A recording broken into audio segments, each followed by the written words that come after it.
Alright, it is time to continue. Another fresh session, starting a little bit later than I did last night, I think, but we'll just do what we can with the time we have. And this would be the latest save. Or I think it's technically the quick save, but I'm pretty sure I just... Okay. Well, that's a brisk start. Technically it would be the quick save, but I'm pretty sure I just hit the button immediately after making the hard save, so not sure that makes that much of a difference. Right, so we're in the Fighters Guild, and I wonder if I should literally sign up right now or keep poking around, because I know that there's like faction relations in this game and that other factions will start to dislike you. And I'm wondering if the Fighters Guild is mostly standing neutral on that, or if it's gonna piss some people off already if I do this. Like, obviously I'll have to make choices and commit to something to get ahead in this game, I would expect, unless I want to make it like extremely tedious wilderness simulator from circa 2000, but is this the right move right away? I wonder. Because if I remember correctly, if I go to... Can you ask your question quickly? I must be going. I'm talking. If I go to Shirtless Guy first, if I remember correctly, he has a lot to say about various things that could help me figure this thing out.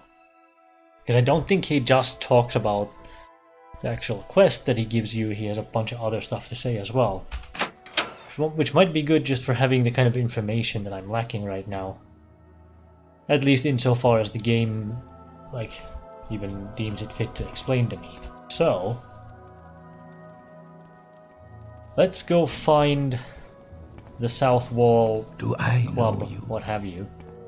Which, the directions I got to it yesterday was east of the river, but presumably somewhere along the South Wall, more or less. Wait, does this even go through, or does it just go to a dead-end alley? Okay, I can get through here. So, let me go ahead and get myself over there. And as usual, running to level up some athletics along the way. Now.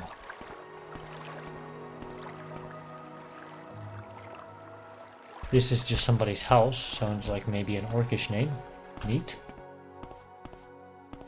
Would this be the club then? Yes. Okay. Let's see what we can find in here. And yeah, for a reminder, for anyone who's What's your story? Jumping in on this part, thanks for asking because I'm about to explain it. We are playing as a Nord, called the class Valkyrie.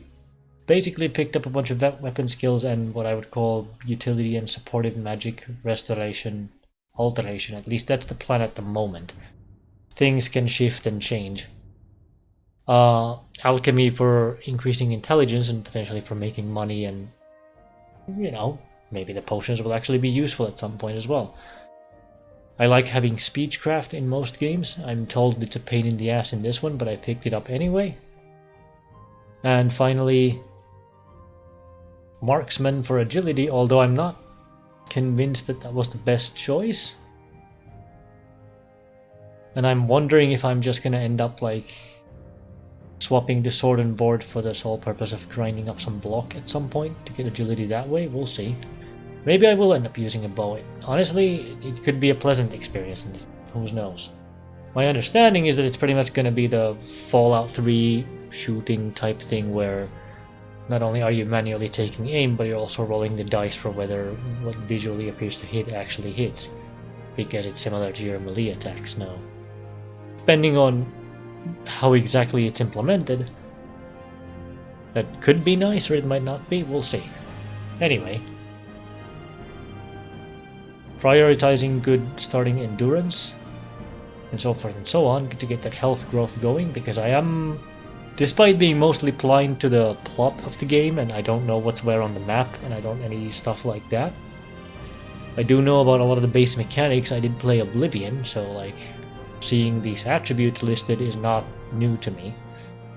I do have an idea what they do, and how to increase them and so forth. But that said, let's continue on. Also, in terms of like lightly role-playing the character insofar as I will, the approach here is pretty much a relatively honorable, warrior type, but also kind of practical in that she's not above grabbing the money for a job, being pretty mercenary about it. There's no paladin conviction here about being lawful good and all that. More of a let's just try to be a decent person in general kind of a thing. But we will see. I'm definitely leaving room to think of the character in such a way that I may end up joining some more underhanded factions later or what have you. Depends on how everything ends up going. And I'll probably end up dabbling in the Mages Guild at least a little bit, because my understanding is that there's not a lot of other ways to get access to a bunch of very interesting features that I'd rather not miss out on entirely.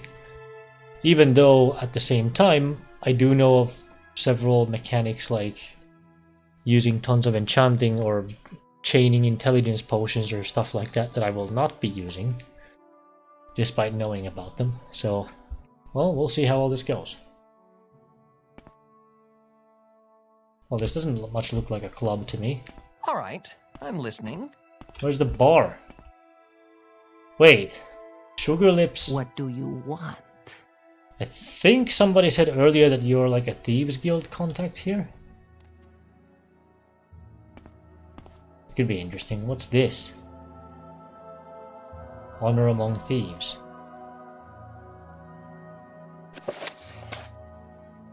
By Arnie the Scrib. Aren't scribs those little bug things that slam the ground with their tails? Many admirers ask, Arnie, how can I become a flash and prosperous fellow like you? I tell them, you want to join the guild, make friends, be part of something. But who can join, they ask. We're just like any other trade guild. We've got requirements, and if you want to advance in the ranks, we've got standards. You want to be fast and agile. You want to move undetected. You want to know about security, locks, traps, and how to get around them. You want to defend yourself. You travel light and fast, and want light arms like daggers and short swords. You don't want to get into a slugging match, so you want the marksman's weapon, the bow, crossbow, throwing star, and dart. You want light armor so you can keep moving, and moving fast. Why belong? Simple. Everybody needs friends. The help of friends includes information. Your friends at the Thieves Guild know where the action is, and where the action is safe, and where it is not. The help of friends includes a place to rest, and a place to buy the supplies and services, training and tools. The help of friends includes fixing things, with the guards at a discount rate. That's where the honor among thieves part comes in. Friends stick together and help each other. But what about the competition, my admirers ask? The competition is the Kimona Tong, and you don't want to join them because they don't want you. They have this thing about Outlanders, they want them all dead. So unless your ambition is to be dead, you don't want to join them. Okay? And the Kimona Tong are bad people. They don't mind killing people. Heck, they like killing people. The Thieves Guild, on the other hand, thinks killing people is bad business. So you want to be good people, right? So join the Thieves Guild and stay far, far away from the Kimona Tong. So you want to join? But where do you look? Being a thief is not like being a fighter. You don't just go to the local guild hall. Thieves Guild doesn't have guild halls. But thieves like to be where their friends are. And where are their friends? At the local corner club or trade house. In Vardenfell, look for friends in Balmora, Aldrun, Santilfmora, and the foreign quarter of Vivek. Okay. So this is basically the equivalent of the Fighters Guild charter that was in the basement of that building. What do we have down here? Oh, now it's starting to look more like a club. So what do we have here? The blue plates are nice, but Its the brown scent seem is to last longer. unfamiliar. Yes. Only he stands there. Okay. I'm listening. Well, I guess the logical thing to do, like any adventurer, is You to hit up wish the to bartender. speak? My prices are the best in town. Fane Rial. So, your name is Frigga, and you're new here in Balmora. Well, my name is Fane Rial, and I don't mind answering questions. I have nothing else on my mind right now, and if I start to bore you about Morrowind lore, just let me know. Bore me. Do it. In case you didn't know, weapons and armor are only effective when they get what yada yada yada. Repair is a thing, thanks. Training. Oh. I can get speechcraft and alchemy here. Also mercantile if I care. That's interesting. What do you sell?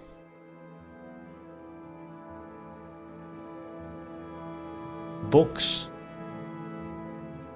Guide to Balmora, Guide to Vivek, Guide to Aldrune. Very cheap and could actually be useful. You know what? I'm buying that. Haggle down 1? Okay.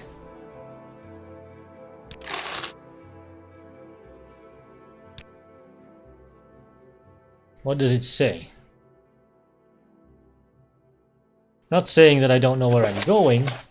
I can read directions, but I'm wondering what this says. Okay.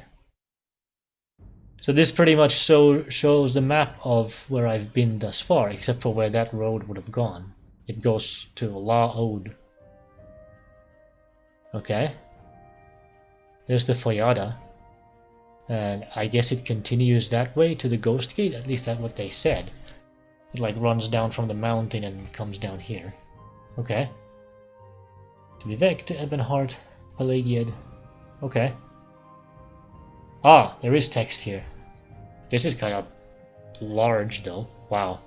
A little bit zoomed in. I have to like literally lean away from the screen. I guess I should have installed that one mod that I saw that like makes the resolution sharper for the text, because this is kind of... get the hell away from me. Push it away. Anyway. Balmora is the 6th seat of House Lalo and... Commercial district just west of the river. Isn't this the same paragraph that I already got from the NPCs? Commoners and poor live. Several modest corner clubs and a few merchants. Fort Moon, Moth Long Walk. It's not exactly a long walk, it only takes like a minute to get there. House Lalo services are available. Notable figures. Ladies Fire Eyes, the Spiders Guild Steward, Rice Atlas, the Mages Guild. Ithasi Rilvain is the Morak Tong Steward. Feldralo Sadri, ranking cleric of the Balmora Tribunal Temple. Colorful Sugar Lips Abasi, freelance facilitator, no fixed address, is often rumored to be the local boss of the Thieves Guild. Transportation, a good road leads to yada yada yada.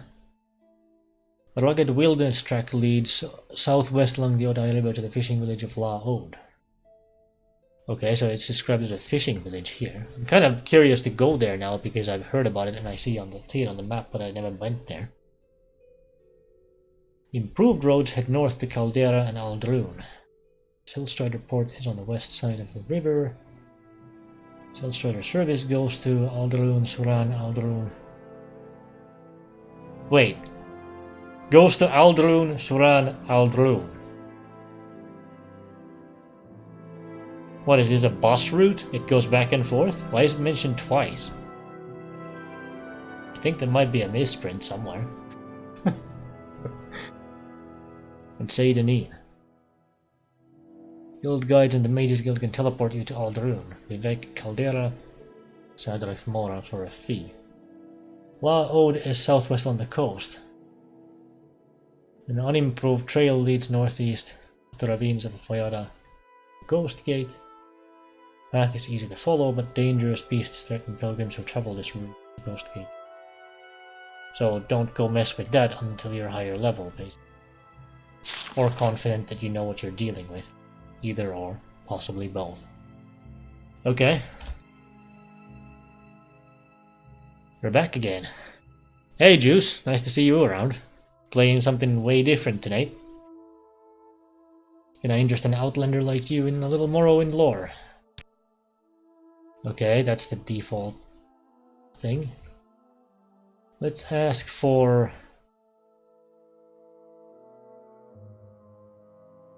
It doesn't list the... Oh, there we go, Caius Casares. That old sugar tooth? I'm not sure where he's living now, but ask Bacola Closius, the owner. He'll know. Oh, you're not the owner. Okay.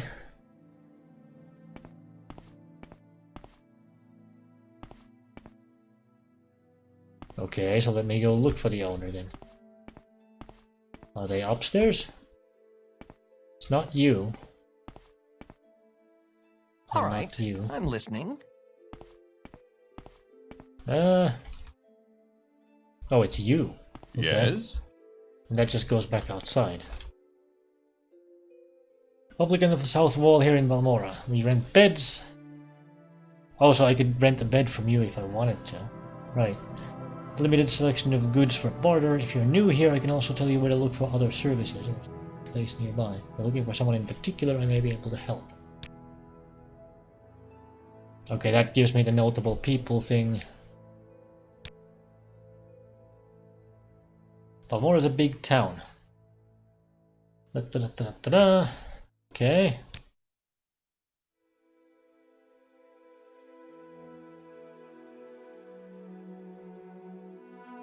Laod is southwest on the coast. There's no trail and it's easy to get lost. The only route to Ghost Gate is via Foya de Mamaka. Okay. So this is just regurgitating information that I already had.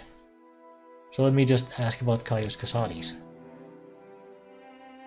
Old Caius rents a little bed and basket just up the hill on the north edge of town. Go out the front door, not the upper door to the terrace. Then right up the stairs, then left at the top of the stairs and down to the end of the street.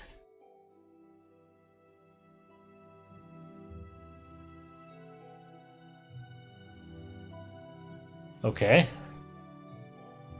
And the other guy called him a sugar tooth, so I guess he's into the moon sugar. So go out the door, up the stairs, take a left and down to the end of the street. That was the direction, right? Who is you? What is this regarding, Nord? Welcome to Balmora. We're a house law of the town, loyal citizens of the Empire. You have the longer list of stuff, it's not the really short one, so I'm not gonna try persuading on you. Because I could bomb the disposition and potentially shoot myself in the foot. Okay, well that was easy enough to find. And here is the man himself. I'm listening. And by the looks of things... Bottle, scuba pipe. Yep. Yep. He's into the stuff. Will you buy mine? What? Yes, I'm Caius Casares, but what do you mean? We were told to report to Caius Casares. What are you talking about? He doesn't know? I'm just an old man with a scuba problem. You have training? Unarmored speechcraft hand-to-hand. Okay. Little advice? About doing quests for factions. If you try to complete every task you're given, sooner or later you'll run into trouble. Don't assume that just because someone gives you a job, you ought to be able to complete it. When you get a job that's over your head, be patient. Go do something else for a while. Come back when you're tougher, better skilled, and better equipped. In other words, this is an older game where you need to grind every once in a while or like rotate things. Yeah, cool. That's fine. That's what I'm here for. Guild Guide. Guild Guide is a spellcaster of the Mages Guild who provides magical transport for a small fee. You can only travel from one Mages Guild to another. Okay. So, about the objective. So, you say your name is Frigga and you've been told to report to me, deliver a package. Perhaps you'll let me look at it. No. Sure. Yes, very interesting. So, it says here that the Emperor wants me to make you a novice in the blades. And that means you'll be following my orders. Are you ready to follow my orders? No. Fine, then get out of here and come back when you are ready. Goodbye. Okay. Are you ready to join the Blades and follow my orders? Nerevarine. Okay, that's the generic thing. I guess there isn't really another way forward, huh? Perhaps I wasn't sufficiently clear. First, we will take care of the report to Caius Casari's business. Because until you have properly reported to me and meekly agreed to follow my orders, then you won't be getting any orders from me. Am I going too fast for you?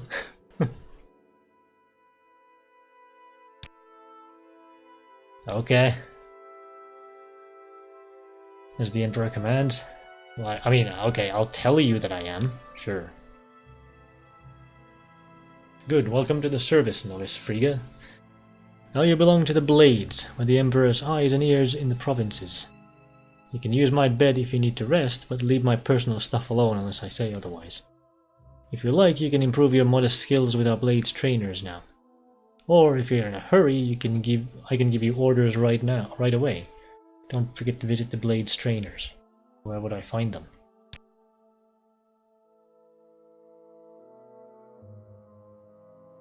These Blades agents offer training, not free of course, but cheap for a fellow agent. Look for Lithaline, Termaelin and Ninetoes here in Balmora. So 3 people here in Balmora. In Caldera, see Suran Leorian. Aldaroon, see Gildan, Siorvar Horsemouth. Lives in a hut west of Aldaroon, and Alone the Scout can be found at Ariel's trade house in Seydanine. Oh. So she works for you? That's who I was told to see earlier, actually. You arrived in Seydanine by boat. Yeah, I remember. Warrior Lithaline lives 2 houses south upstairs. Healer Termaelin lives 2 houses south downstairs.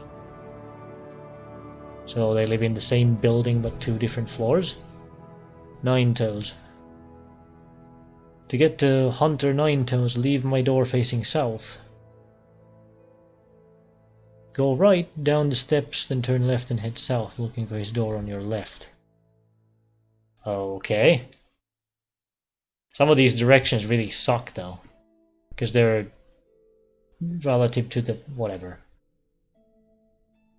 I'll just look at my mini-map and figure it out once I've been around the town and just look at the markers, I guess. Because the game does give you some of those with the little like squares and stuff. There's no quest arrows or anything, but at least I can get a general idea a bit better than these kinds of instructions. Okay.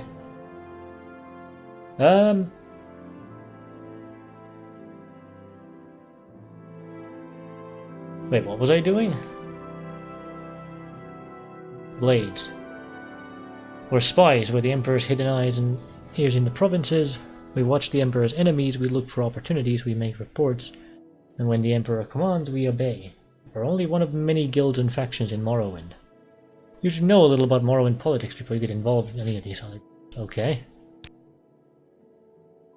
Groups favoring Imperial interests are the Blades, the Imperial Cult, the Imperial Legion, the Fighters Guild, the Mages Guild, and the Thieves Guild. Groups favoring native Dunmer interests are House Redaran Lalu, Telvanni, the Temple and Morak Tong, the Kimona Tong, and the Ashlanders.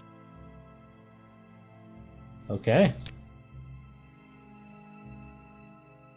They're loyal supporters of the Empire, open-minded in religious and cultural matters, and greedy and ambitious in the best Imperial tradition. Cool. That's one way to put it, I guess.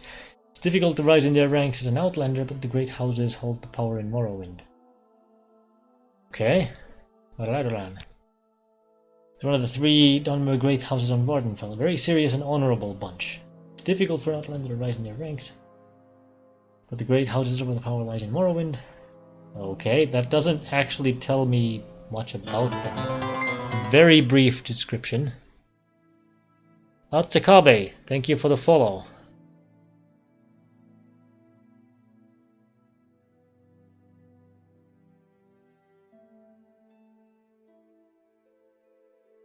And welcome to the stream.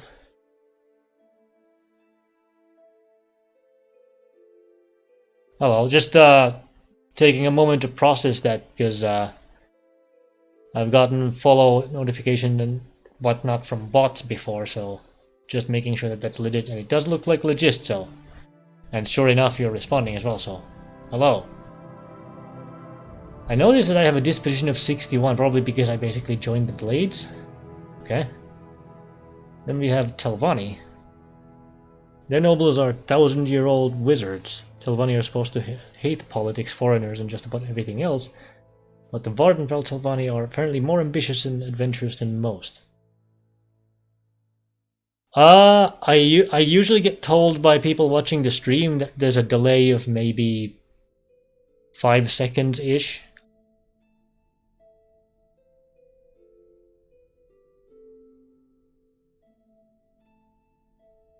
Hello Duplino, also what's SF? What?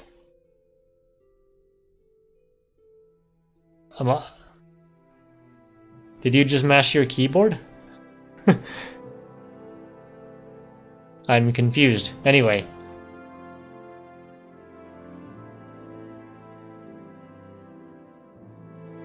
Okay, so he doesn't really tell me that much about them. But okay.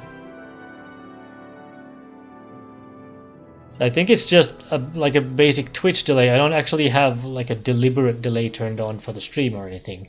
Even when I would play competitive games like League of Legends, I don't really use one because I don't play at a high enough rank for it to matter to anybody, I doubt.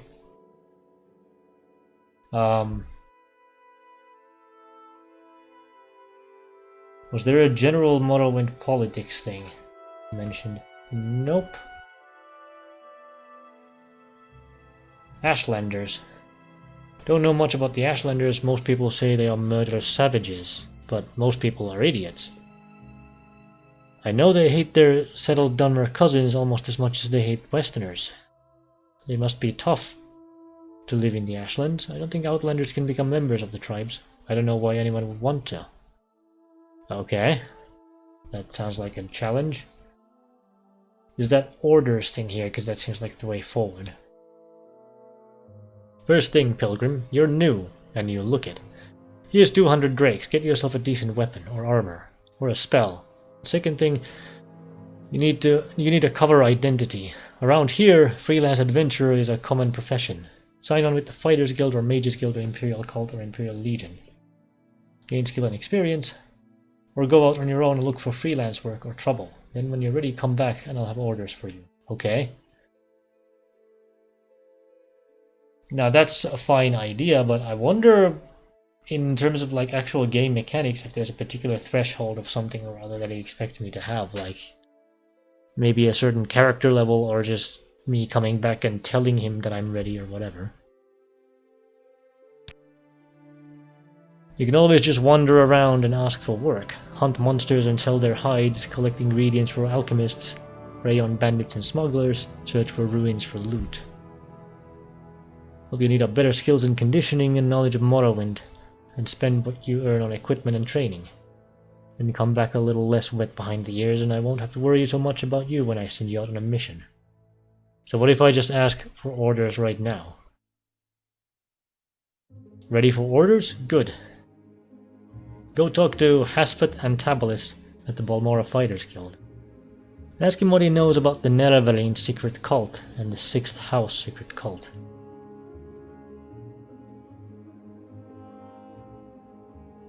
You can't do the Fighters Guild if you do join the Thieves Guild first, it will hit the other way around. Okay. I'm not sure if I even want to join the Thieves Guild anyway. Because like, I'm not worried about leveling security because I'm going with alteration for open. And like, I'm not sure I'm really playing that kind of character in general, from like a role-playing perspective. Never-been cult. By the way, Haspet is a student of Morrowind history. Take the chance to get a little education. I have a few history books in here. Help yourself, you're welcome to them. No point in being part of history if you're too ignorant to understand it. Well said. Okay, that sounds like what I want. Jeanette's Sit's little book is a good place to start. I have a copy here. You might also look for On Morrowind, the Imperial Province by yada yada yada. Short history of Morrowind has been added to your inventory. Tell me about the Morag Tongue. Guild of Executioners and Assassins, completely legal and guided by a strict code of conduct. It's an ancient Dunmer society steeped in tradition. I know and respect the few Westerners who belong to the Morag Tongue. They're nothing like the Dark Brotherhood. I have no idea how to join them. Okay. Now in the other games, there's references to the Morag Tongue as being like a prototype of the Dark Brotherhood, like one is an offshoot of the other, and I think the Morag Tongue was there first or something. But this makes it out to sound like they're like a less honorable branch of it, even though they have like their own whole mythology with the Night Mother and all that stuff. What do you have to say about the temple?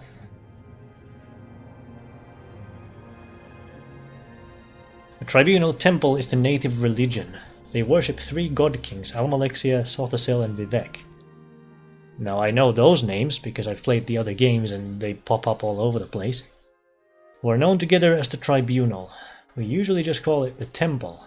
They're narrow-minded and superstitious, but I find a lot to admire, particularly their concern for the poor. They accept Outlanders as members, but few Outlanders join except for the services. Talk to Federello Sadali at the Balmora Temple if you're thinking about joining. See, I'm kind of playing like a cleric fighter kind of thing, so I think that's the way I should be going. And then figure out what else I can combine with it.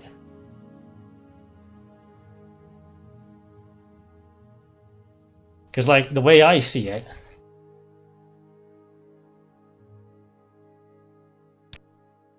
I'm playing Morag Tongue is just more respected in Morrowind because they are legally accepted. I guess that might be it. It kind of makes a big difference that it was mentioned that they're totally legal here, whereas the Dark Brotherhood most certainly isn't in like Citadel and Skyrim. Because you have to sneak about and you can't just approach a guard and say guild business. So, yeah. The way I see it, I'm playing a proud Nord who understands, like, having respect for the local culture. And I'm kind of going in a fighter cleric kind of direction with taking stuff like restoration as major skills. I literally called the class Valkyrie, so I think I want to go check out this temple first, actually. And actually try to get in good with the locals, more so than helping the Empire. As backwards as that may seem, like, it makes sense to me. But in saying that then, despite the Fighters Guild being like the most obvious first thing to join with useful services for a weapon-using character, is that gonna clash with like trying to join some of the great houses and all that fun stuff? Because aren't they just gonna dislike me for being a part of one of the Imperial factions? Because I kind of feel like I want to intentionally chase the other side of the coin. Like I said, mostly getting good with the locals. And maybe something will come up that will cause me to lose respect for them. And the story takes a different turn from there, but I'm more curious about exploring that side than, you know, just joining the Imperial Mages Guild. But if I can be a low-ranking member for like teleporting services and stuff like that, okay, sure, that's cool, but not really the highest priority. Now he gave me a book. Short History of Morrowind. Is this one that I've read before? Came to the region of Morrowind. Harassed or dominated by Nord Seed Raiders. They threw out the Nord oppressors and successfully resisted further incursions. Worship tribes Tribunal Temple Theocracy in the Dunmer Norderestein. It was the last of the provinces to submit to Tiber Septim. Like Black Marsh, it was never successfully invaded and was peacefully incorporated by treaty. Almost 4 centuries after the coming of the Imperial Legions, Morrowind is still occupied by Imperial Legions with a figurehead Imperial King, though the Empire has reserved most functions of the traditional local government to the ruling councils of the 5 great houses. 5? But only 3 are mentioned in the game. So there's 2 more that don't really play a part here then? Vardenfell territory, previously a temple preserve under Imperial protection, was reorganized as an Imperial province district. Vardenfell has been maintained as a preserve administered by the temple since the Treaty of the Armistice. Sanctioned by the temple. But when the centuries-old temple ban on trade and settlement of Vardenfell was revoked by King of Morrowind, a flood of Imperial colonists in Great House Dunmer came to Vardenfell, expanding old settlements and building new ones. Divided into Ledran, Lalo, Telvanni, and Temple districts, each separately administered by local house councils or temple priesthoods, and all under the advice and consent of Duke Dren. I mostly know a bunch of stuff about the lore because I've played Oblivion and Skyrim, and I've read like 70% of all the lore books in those games. Not all of them by any means, but quite a bit of them. I don't claim to know much about specifically the lore of this game. I know a few bits and pieces that you pick up from the other ones that like reference it and whatnot. But that's kinda it. Suffice it to say that I'm not just here to crunch numbers, I want to actually try and play a bit of a character, but I will balance it with gameplay concerns not to make things completely tedious for like, I don't know, refusing to drink healing potions like that. I'm not into going that strict with it or anything like that, don't worry. I understand that it's a bit of an older game and as it already has plenty of tedium in it, I'm sure, as we go along here, so. But like, try to keep things thematically sound, or at least try to find a specific excuse for diverting from that path if I'm going to do so.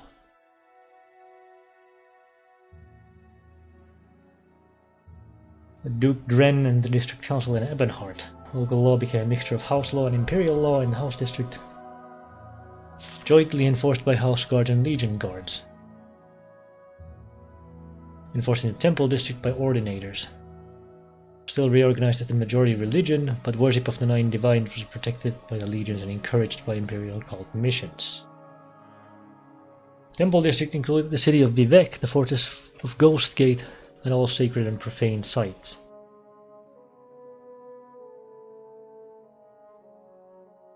Yeah, I mean, Elder Scrolls has always had pretty decent lore, depending on what level you take it at. There's some like cosmic creation myth level stuff that I've never really been that into. And in a lot of the other games, the focus is more on the action and on the day-to-day, and a lot of the like bigger lore you kind of have to dig up in books, and it's less in your face than it easily is in this game, with NPCs blurting out the same paragraphs about politics and other things just for clicking on things. I often feel like maybe I will come to see it differently as I get further into the game, but a lot of people often say that the lore is particularly good in this one. I feel like it's just more easily accessible and doesn't require reading books and whatnot like it would in the others to really get a grasp on some of the finer points of it, if that makes sense.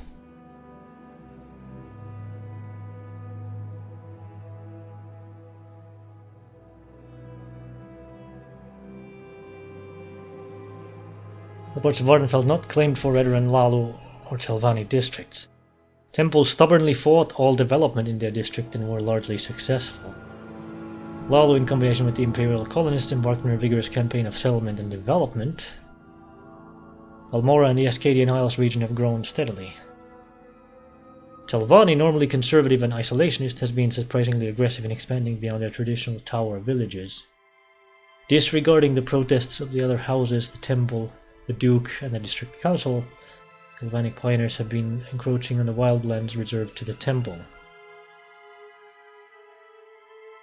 Open secret that they are encouraged and supported.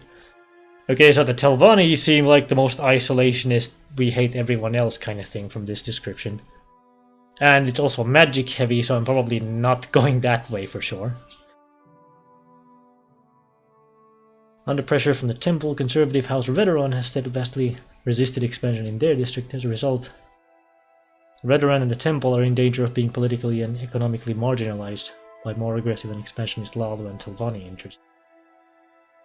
Okay. Well, those two are kind of the direction that I'm currently looking in. Most serious are the Great House rivalries. Animosity from the Ashlander nomads. They are not in Vardenfell. Right, so they're in mainland Morrowind, the rest of them. Got it. And the Red Mountain Blight struggles between Great House, Temple, and Imperial. Ashlanders raid settlements, plunder caravans, and kill foreigners on their wild lands. The Temple has unsuccessfully attempted to silence criticism and calls for reform within its ranks. Plagues and diseased host produced by the Blight storm sweeping out of Red Mountain. Vardenfell and all the Morrowind have long been menaced by the legendary evils of Dagoth and his ash vampire kin, dwelling beneath Red Mountain. Now, I have been spoiled the name of the final boss of this game before. I'm just gonna throw that out there at this point. But recently... But I don't know anything else about them except for now, I guess. Red from the Red Mountain has grown in scale and intensity. If the Ghost Fence should fail, the hosts of blighted monsters were to spill out across Vardenfell. Okay. Well, that tells me something. What was this again? War of the First Council. It's based on various Imperial and Dunmer sources and written for Western readers.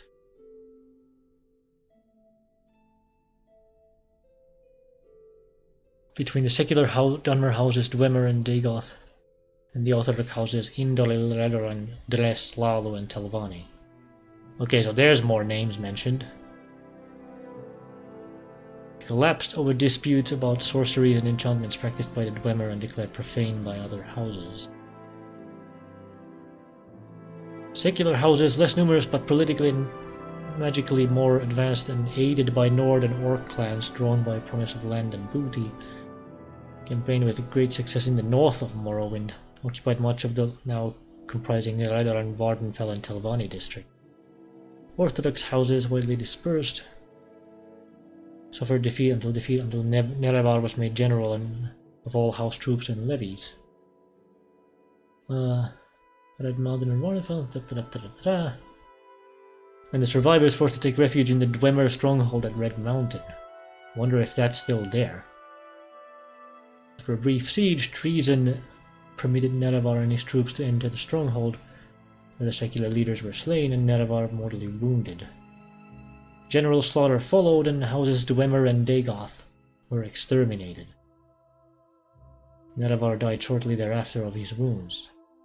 3 of Nerevar's associates among the Orthodox houses, Vivek, Almalexia, and Saltasil, succeeded to control of the recreated First Council, renamed the Grand Council of Morrowind, and went on to become the God Kings and immortal rulers of Morrowind known as the Tribunal, or Almsidi. So Almsidi would be the Dunmer word for the Tribunal, I guess? Okay.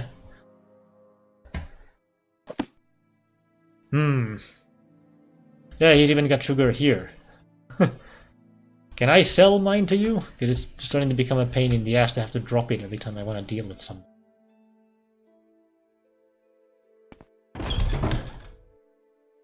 So, can I ask a random commoner about the houses by their names? Not really. Because you're just a commoner, yeah. I can tell you are an outlander. Yep. Not that interesting. So... They said the temple in this town is up on a hill. And I think it's on the west side, because that was like the rich side, I guess.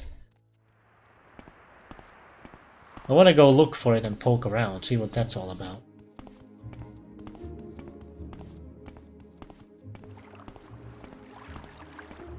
Because maybe there's a huge clash there and I don't want to join it or anything, but we'll see. So there's the Silt Strider. Also, I should get a full set of medium armor from somewhere, because currently I only have 3 pieces, and all the pauldrons and little bits are other mix and match mishmash that I found. Okay, that's probably where it is. Can I get up there? Do I know you? There's a bookseller here. Interesting. Might look into that a bit later. Don't want to sit around reading books the whole time, because there's a bunch of people that probably don't care to see that. So this would be... Ah, this is the House Council.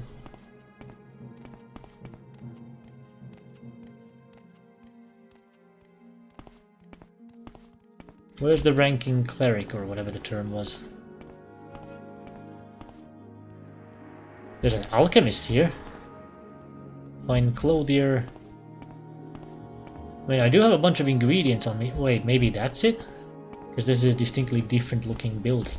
Because it's round. Or at least close to it. Dunmer Temple. Is that the symbol of the Tribunal? There's like 3 things. Or am I just overthinking it? Maybe that's just a texture. Because the Mages Guild has the eye and Fighters Guild has the sword and board thing. So I'm looking for like an easy symbol I can look for elsewhere as well. Okay, let's go into first person here. This is getting a little confusing. I see only 2 pictures of somebody here. Shouldn't there be 3? Or am I again thinking too hard about it? I probably am.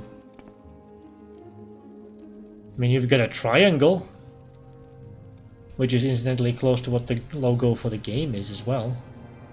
And it's got the little Oblivion symbol in these other 2. Okay.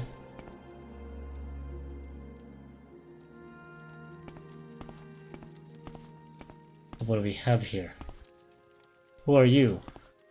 What do you want? You're new here in Balmora? Ilen Faveran. I don't mind answering a few questions. Okay. Are serious people and very serious about their gods and the temple. You won't find beggars in Morrowind. The temple takes care of the poor. Provides health and education for worshippers and stresses family duty. Enchanting. Okay.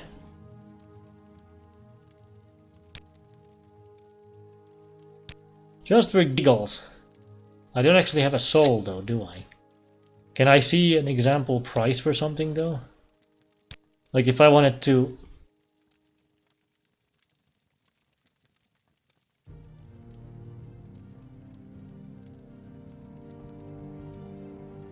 Ah, coughing fit.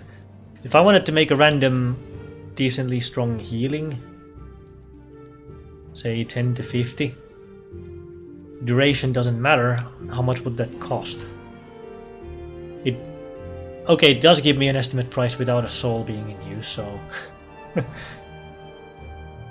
Just to give me an idea what kind of prices enchantments come at, because I heard that it's really expensive if you're asking NPCs to do it for you. I can't ask him about the temple, even though I'm in the bloody temple? What?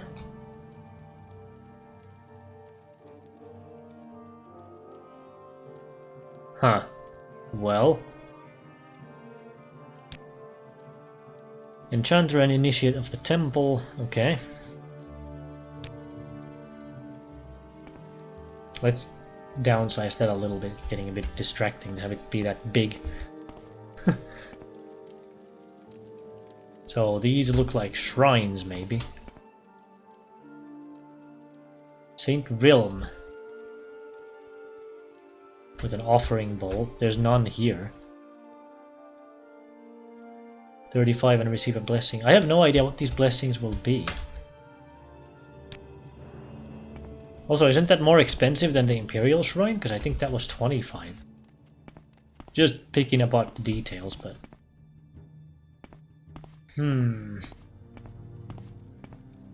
Why is there a pit of bones here? That's a little creepy. What's that doing in a temple? Doesn't seem like a graveyard or anything. You're the ranking cleric. Quickly, Outlander. I haven't much time.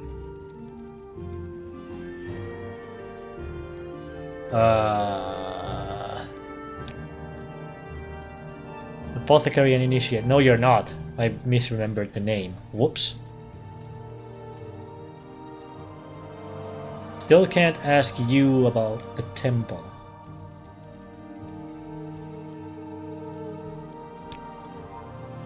Okay, generic stuff. Your trade? I'm an apothecary.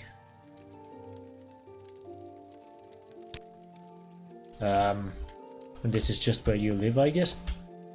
There's another pit of bones thing. Oh, wait a minute. Wait a minute, aren't these those... There's a lore book that I came across in like Skyrim or something. Something about the remains of ancestors being interred in the temples. That people used to do it in their homes and stuff. That's what these are, aren't they? Didn't realize they would actually be in this game. Speak, traveler. Okay, I'm actually figuring it out now, I think. These crates are owned, can't just yoink stuff like the ones on the street. I'm guessing I'm gonna find the boss upstairs rather than downstairs. Could be wrong.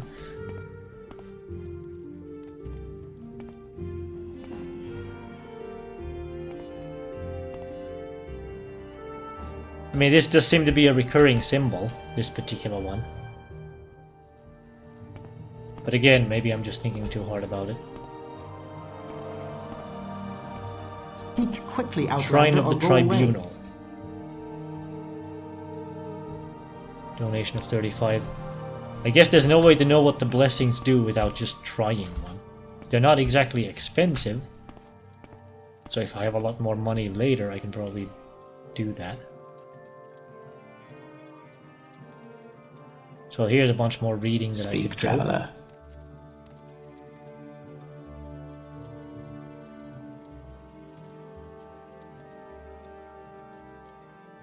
Greetings, citizen. I'm Telly Salvani. Welcome to Balmora. We're a House Laldu town, loyal citizens of the Empire. Spells. Oh, whoops. Hang on.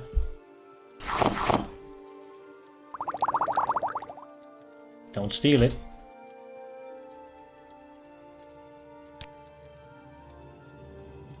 Vivek's Mercy. Resist blight disease, 20%. Beloth's Grace. For 2 seconds. Okay. Intelligence, luck, endurance. It's all restore though, there's no fortify effects here. Cure common disease. So, here's a question.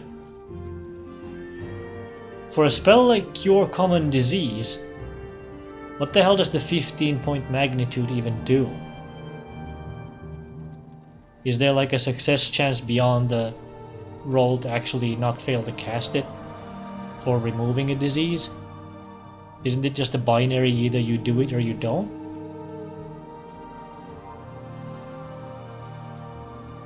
I don't really get that. Free action.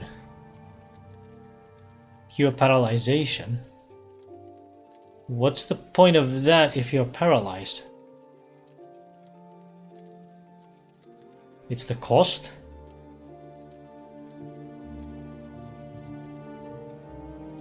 Oh, really?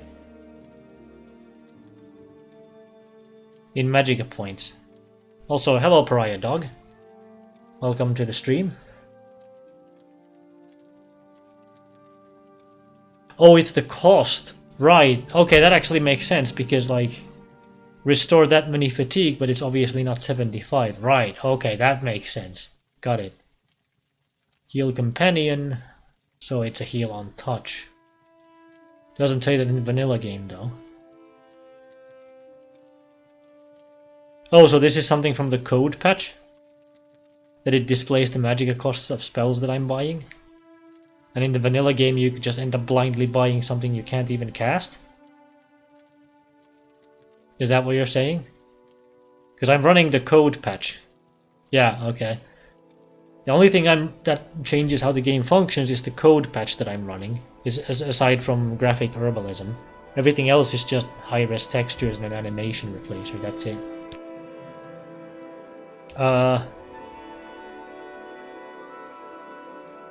I can't ask you about the temple either. What the heck?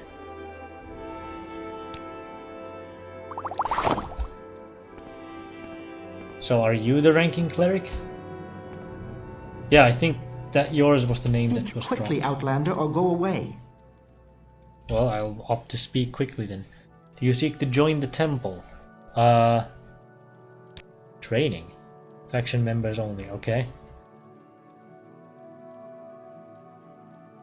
Easy to guess if you can't cast it, for example, if you can't afford it. Yeah, but like, depends on what kind of character you're playing. You could be playing something like mine, who has an intelligence starting at 30, and take a while to grind it up, but I could end up with having a bunch of money to potentially buy stuff that, like, you see what I'm saying?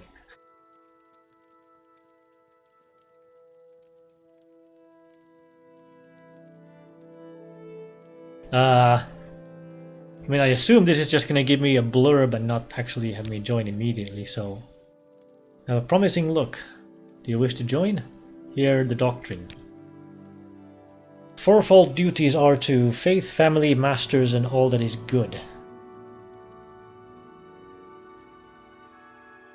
You know what you're good at, and it does say the School of Magic. Well, that's true. But your skill in the school doesn't actually reduce the casting cost or anything, it's just gives you a higher chance at casting it successfully. Which is then weighed against the casting cost, right? Thanks for the follow, by the way. Can always use a couple more of those around here. Join the Imperial cult.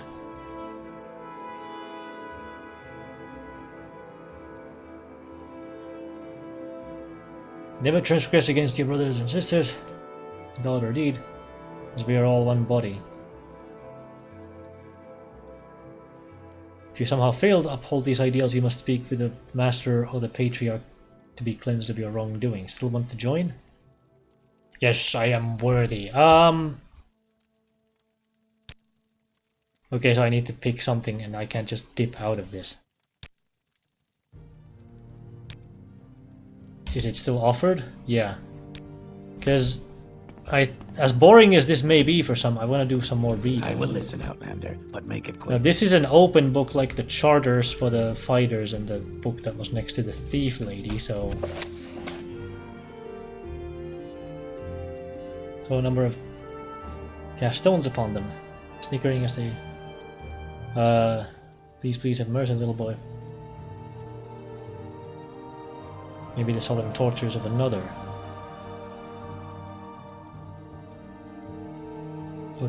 No, you are the ugliest. Most handsome, the other most ugly. Shelter spirit. No, you both are the ugly, and I will not have pleasant sojourn spoiled by unseemly squabbling. Prove that ugliness much in one's manner as in one's appearance. Okay, so this is like... What would you call these types of snippets? The word escapes me right now.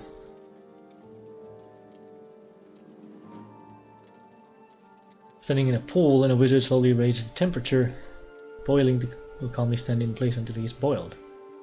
Thus we see that we must be alert not only to the obvious danger, but also the subtle dangers.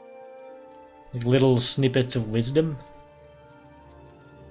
The Telvanni issued forth from his tower, able to cure all diseases. Lord Vivek looked upon this wizard, listened to his boasting, then asked him, "How can you pretend to prescribe for others cure all diseases when you are unable to cure yourself of your own manifest arrogance and foolishness?" Gwar and the mud crabs. As soon as they saw a single beast approach them, off they dashed in terror.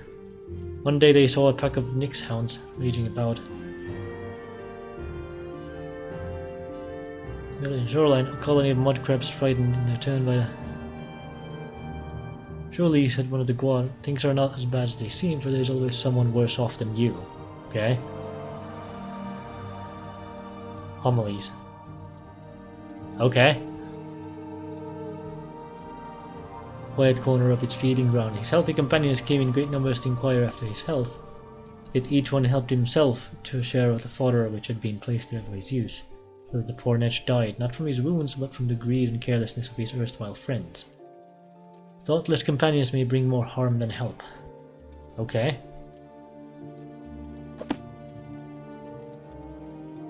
"36 lessons of Vivek."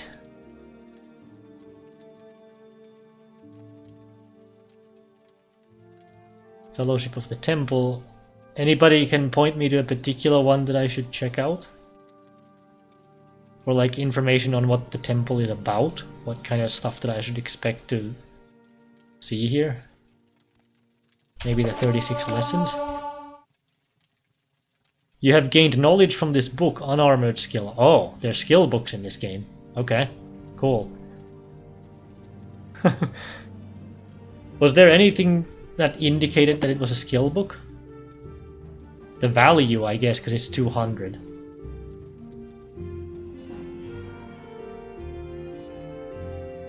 Fellowship of the Temple. Wait, this is going to be a skill book as well, because it's 200. Spear skill, 42.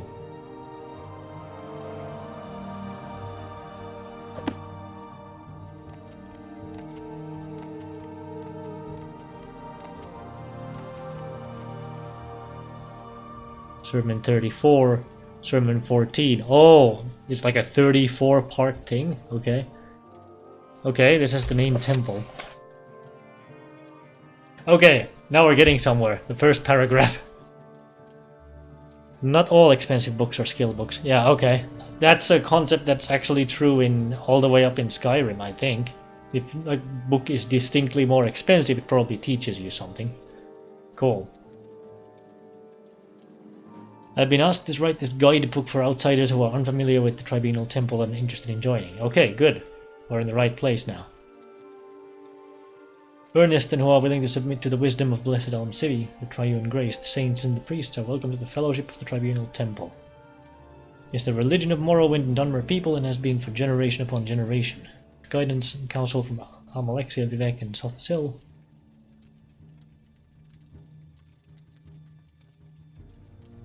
The anticipations are all the hosts, the temple guards and protects the lands and peoples of Morrowind.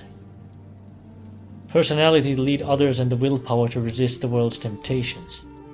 When violence is needful, we fight with staves and hammers, armored only in our faith. That's gonna be a problem. We study restoration and alchemy, that's good. Mysticism to learn more about the divine, that's fine.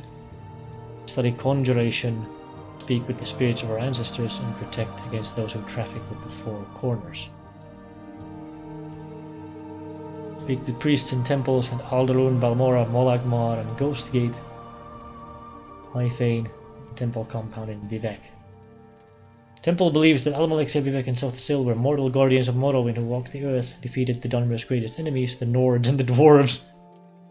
Okay. So what did they figure about a Nord trying to join them? And achieve divine substance through superhuman discipline and virtue and supernatural wisdom and insight. They guard and counsel their followers, like stern parents, they punish sin and error. Share their bounty on the greatest. Your fourfold duties are faith, family, masters, and all that is good. Perform holy quests and bring luster to the temple. Never transgress against your brothers or sisters, and never dishonor your house or your ancestors. Honor your elders and clan. For those who would be wise, these sacred books will be of interest. Sarioni's sermons of the seven graces, lives of the saints, pilgrim's path, path to wisdom and self-knowledge is the... Okay.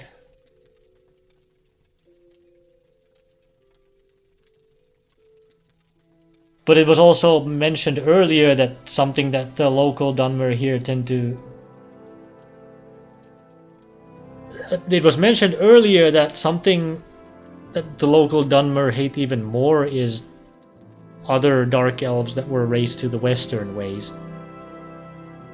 At least somebody mentioned that at some point in like the generic blurbs about their local culture.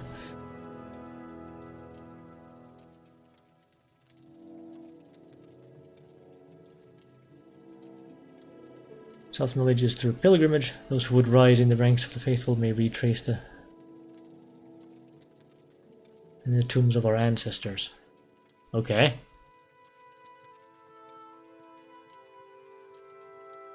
Because the way I see my character... Not more, but they consider them outlanders too. Yeah. Yeah.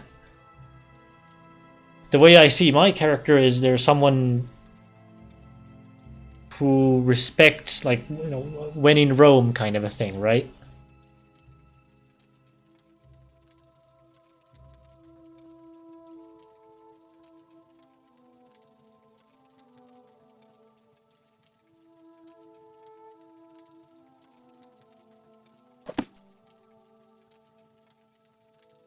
Pilgrim's Path. So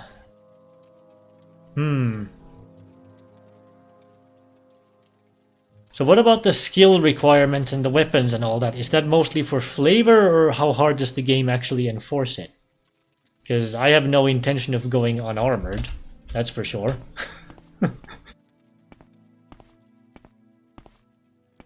For example, in the Fighters Guild they mentioned that you have to be able to maintain heavy armor, but I'm using medium and I have no intention of going heavy, except maybe really late into the game when I can pretty much just buy the skill if you get to such a point eventually. Dunmer character fits the game better. I don't know. I could kill that Guar. Those boots are ruined. Weapon skills are important. So I should train in staves? Or like clubs or whatever? That kinda doesn't fit.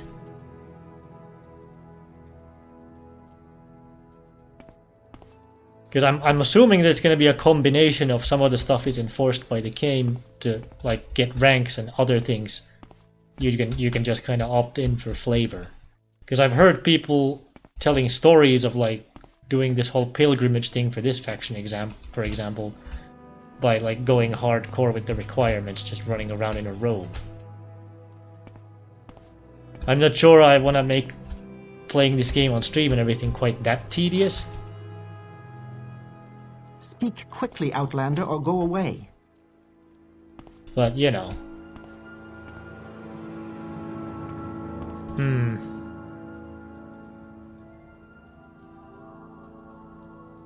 Your character sheet. Oh.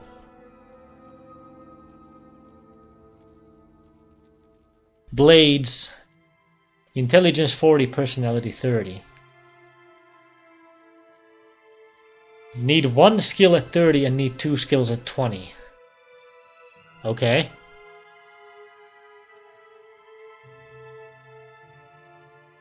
Blood Moon is cool as a Nord. End up learning a bunch of skills. I mean, there are skills that you just kind of end up picking up as any character, like, say, Mercantile, right? Because you're pretty much always going to be selling and buying stuff. But things like picking up skills for entirely different weapons really aren't going to just happen unless you, like, chase it with intent, right?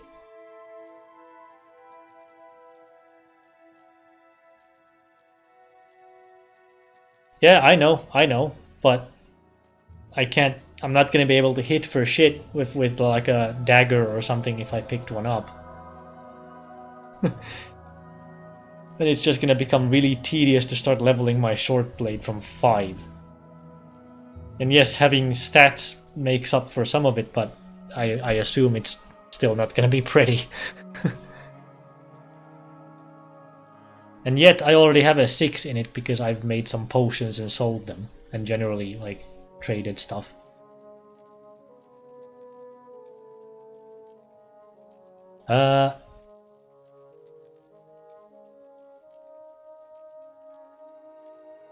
Learn to use it. I mean, I went straight away for spear, and I've been using it. And I also have long blade for like a backup sword and board plan if I need one. Speed, intelligence, and endurance is looking to be what I'll level when I get the level up. This is also from the code patch that it actually shows me how many increases to my main skills I have. Yep, you can pay for training, but again, that gets really expensive, therefore it's kind of not something you want to do very early. Unless you're paying for something that you have at a really, really low level just to get it going. And at that point it doesn't cost that much, because they get more expensive as they get higher, right? That's still true in this game, just like it was in the later games, I assume. Although I did hear that in Morrowind you don't have the limit of you can only train this many times this level, like you have in Oblivion and Skyrim, right? So you can pretty much just buy your way all the way up if you're swimming in gold. Is that true? Did I hear right?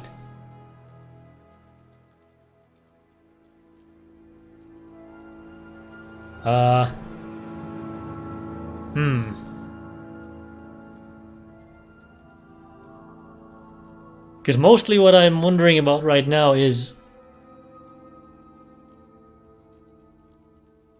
train 100 hours straight without rest. Yeah. Mostly what I'm wondering is I'm trying to figure out which factions are enemies to each other. And like who I'm going to shoot myself in the foot for if I join something else.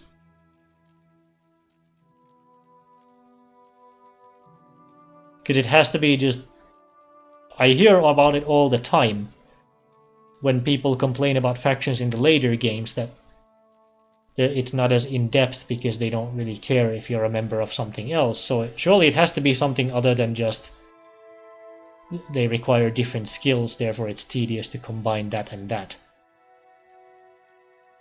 And so far pretty much what I've gotten is there's a division between the Imperial factions and the local ones. And also the Telvanni seem like they just kind of do their own thing and don't like anyone. So like picking out one and going, let's stay the hell away from those guys is simple enough, but what about all the rest?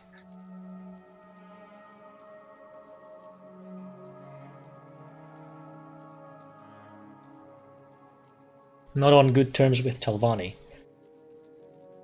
But the Telvanni are also noted to be wizards, so I guess those are kind of like, you're not really missing out on anything by picking one because you kind of get similar services from the other one anyway. Is that about right? Fighters and thieves, okay. That makes sense. Because at least in Oblivion, the Fighters Guild has a whole thing where if you're caught for a crime, you get in trouble with them. So that makes sense. Because they don't want to have a reputation of their members being, you know, a bunch of idiots that go around stealing stuff. But you can't get caught for a crime, right? Because that's the way it was in Oblivion between those two anyway.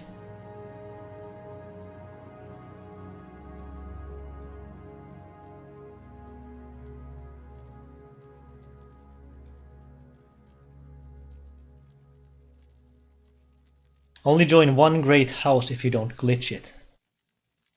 Okay, that's handy to know. And there's the 3 that are relevant to this game.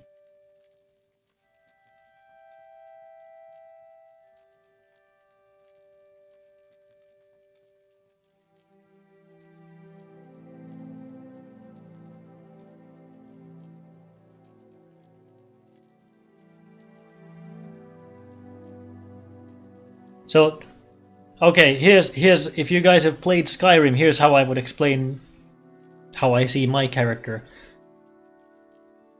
This is someone who, if they were in Skyrim, they would join the Stormcloaks because they respect the idea of the local people here do things their own way, let me help them do that, instead of bringing somebody else's rules here. Opposing guilds are kind of openly hostile towards each other. Okay.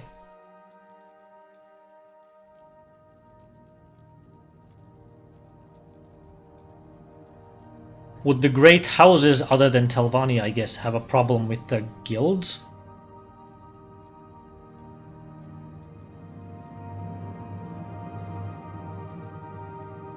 Because so far from the bits of information I have, I'm thinking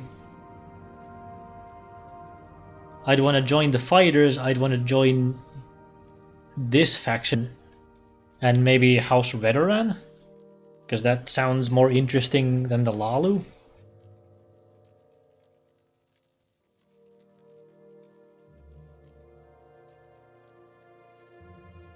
You don't think so? Okay. Well, let's ask this question then. If I do go ahead with something, how hard is it to back out of it?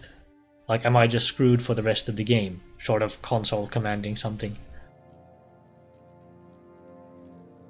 Because in my experience with older games like these, it expects you to commit and just kind of know what you're doing.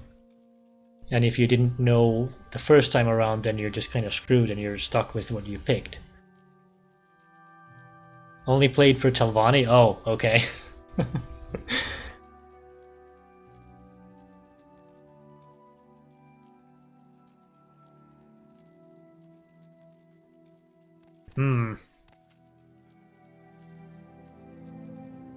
But from this advice of mousing over the thing here, it looks like I would have to at least get like the first rank in any given faction to see what this says. So I suppose I could save scum it to check what the temple wants me to have.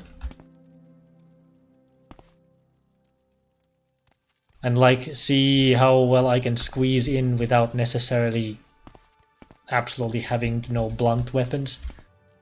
Because maybe I can make up for it just by being good at restoration, which is part of my game plan anyway. Or something like that. That's kind of the mindset that I have here. Can I make it work out somehow anyway?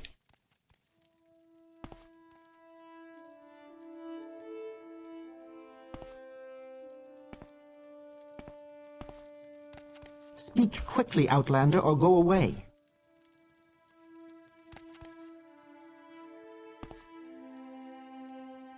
Let me make a quick save right there. Hear the doctrine? Sure. You are now a layman in the temple. Welcome, Sister Frigga. I am one of several masters you can go to get your duties, and if you perform well, advancement in the temple is not out of the question.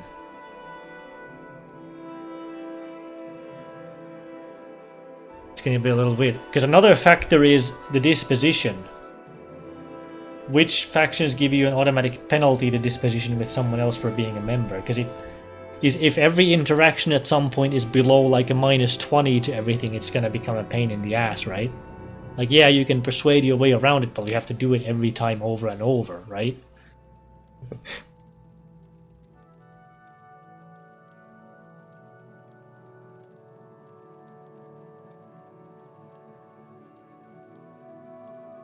Some clans will hate you if you join others. Okay. You can bribe everyone. So, okay, so you just throw money at the problem, as usual. Great.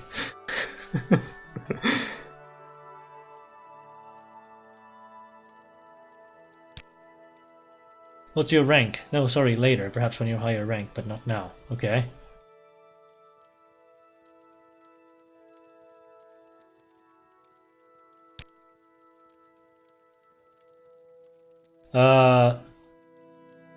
So what would you have for duties?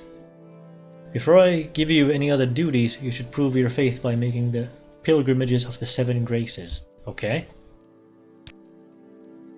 Take this book, The Pilgrim's Path. It describes where the pilgrimage sites are.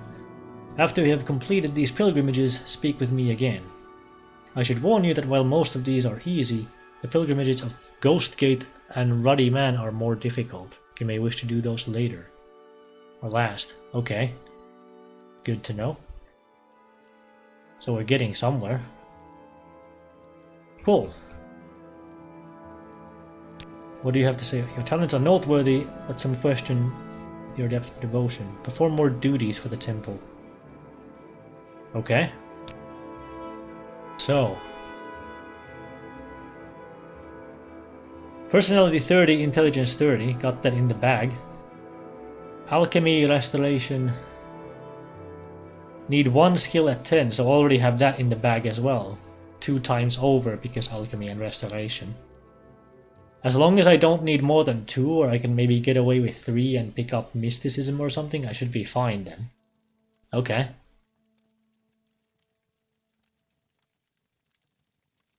But if it gets to a point where I absolutely have to also have unarmored or blunt weapon, then it's gonna be more expensive at the very least.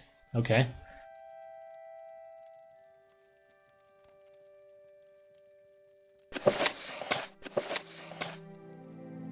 Pilgrim must visit each of the shrines of the 7 graces. Must stand before the 3-sided stone triolith and read the inscription. To ease the pilgrim's task, the temple has made this list of shrines along with directions and advice to the pilgrims. Blessing of each shrine lasts at least half a day. Fields of Kumu, Shrine of Humility. Oh, wait a minute, I met...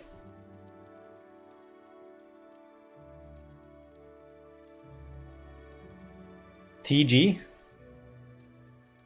Did you mean to put in got to go? See you around then, if that's what you meant to type. I heard this story from some random lady on the road before. Typo, okay. But I didn't know where the fields are, so I turned down the NPC's request at the time.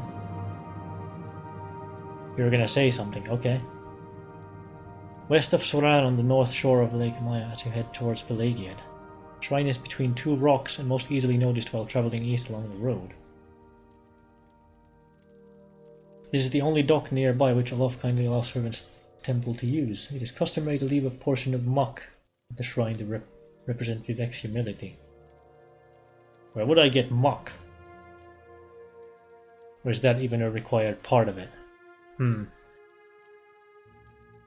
Stop the Moon, Shrine of Daring. When Sheogorath rebelled against the Tribunal. Okay, that's a name I know. Tricked the Moon Bardo into forsaking its appointed path through oblivion. A mad story inspired the Moon to hurl itself upon Vivek's new city. Muck Sponge. So it's a plant? I'm not sure I've seen one of those. I wonder if there's any of them nearby where this would be directing me to go. Which Sheogorath claimed was built in mockery of the heavens. When Vivek learned of Sheogorath's schemes, he froze the rogue moon in the sky with a single gesture and the grace of his countenance. Swords of the eternal service of the Tribunal in all its works. Thus the moon now stands guard over the palace and serves as a citadel for the temple's ordinators. Shrine of Daring is found in the city of Vivek, in the temple district along the western wall of the High Fane, Great Temple of Vardenfell. When you address the shrine, it is customary to leave behind a potion of rising force. Suitable potions may be purchased from the temple. Homemade potions are not acceptable. Oh, I can't make my own? Okay. So that's just a roundabout way of saying give us money? Don't eat your own snacks in the cinema? Great. Long after Lord Nerevar and the Tribunal triumphed over Dagoth-Ur, people wished to build a monument to the heroes of that war. Vivek thanked them, but said it would be better to dedicate a monument not only to the glorious heroes, but to all people, great and small, who suffered and died. Shrine of Generosity is on the top steps of Vivek's palace, southernmost canton. So there's 2 in Vivek City. Customary donation for those in good fortune is 100 gold. Puzzle Canal Shrine of Courtesy. Vic gave his own silver longsword to the Daedra Lord rather than dishonor himself by fighting an unarmed foe. Okay. Most honorable and chivalrous of Mehrunes Dagon's Daedric servants, that they now share a bond of respect and courtesy with the followers of the Tribunal. We must never forget that they are our enemies. Found in the heart of the Puzzle Canal, a labyrinth beneath Lord Vivek's palace. Oh, there's 3 in there. Because they have a different ID. Right, okay. And also you could name your homemade potions whatever the hell you wanted. But, which means that if it just looked for a name, you could just make some crappy little restore fatigue thing and pop it in there. While calling it what it's supposed to be, right? But yeah, I get it. It's a coding thing. After Krast accepts the sword, pilgrims must read the inscription. The Dremora Krast is found in the center of the Puzzle Canal. Will accept a plain silver longsword if spoken to with courtesy. Okay. Shrine of Justice. Near the altar is Vivek's ash mask. In the days of fire, when Dagoth first crept back into Red Mother and awakened, led refugees here as they fled the ashen blight. Weary, they rested here a while. Vivek awoke, encased in costs of grey ash. He wasn't like a sleeping statue, unable to free himself of his people. Filled with despair, weak in his ash cost, breathed fire into their lungs and cured them of the blight. Heroism, tender heart provides strength when his might fails.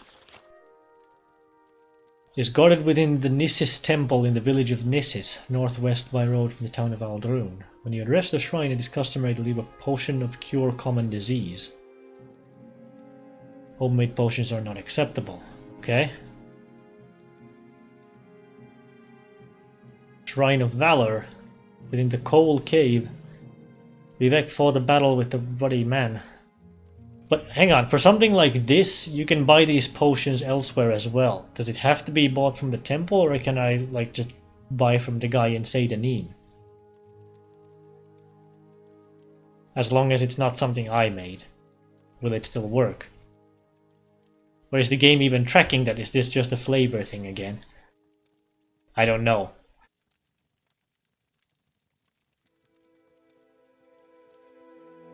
Give up their tough hides to serve as armor for the Dunmer. Shrine of Valor is inside the Coal Cave. Stronghold beyond the south of Nissis. Potion or ingredient? Really? Cave mouth faces south towards the sea and is marked by a large natural arc of stone. Region is a wilderness and finding the cave mouth can be difficult. Drew within the cave itself are fearsome enemies, only experienced and capable adventurers should attempt to reenact the epic battle. Drew. Wax may be bought at the temple in Nissis. When you address the shrine, it is customary to leave a portion of Drew wax as a token of Vivek's victorious struggle. The Ghost Fence.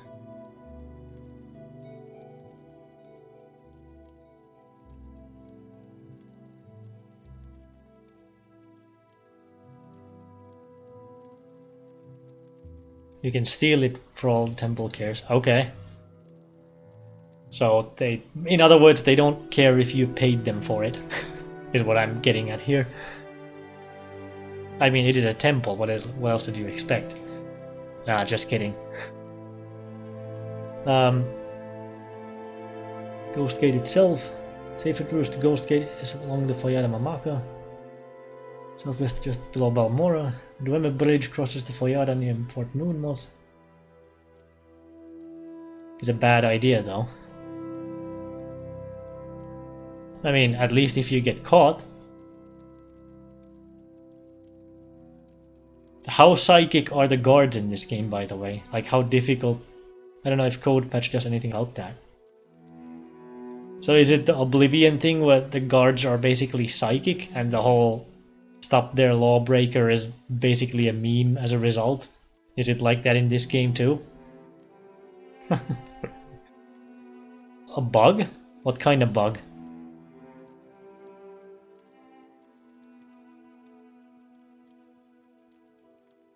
Any journey inside the ghost fence is dangerous, but even the most timid pilgrim should be safe, so long as he does not stray too far from the ghost gate and flees from any minions of Dagoth-Ur. When you address the shrine, it is customary to leave a soul gem. Doesn't say if it needs to be filled or what size, so... okay. Worse than that? Oh, let me guess. You steal something and everybody just automatically knows no matter what. That about it? And also, are we talking taking items off of a shelf, or are we talking like specifically pickpocketing or something? Because I know the code patch does something with pickpocketing that's apparently pretty broken by default.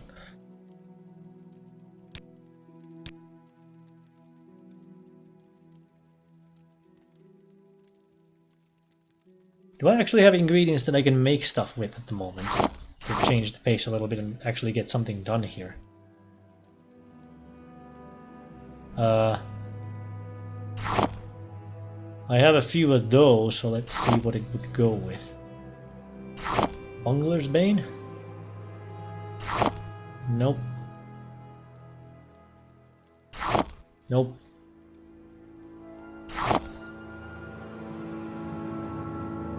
Moon sugar. Oh! I could use the moon sugar to make potions. Basically, when you steal something, every item with an ID in the game is marked as stolen and owned by whoever you stole.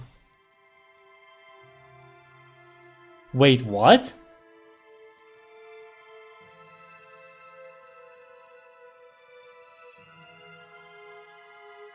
That sounds like something that the code patch should probably take care of, because that sounds kinda game-breaking.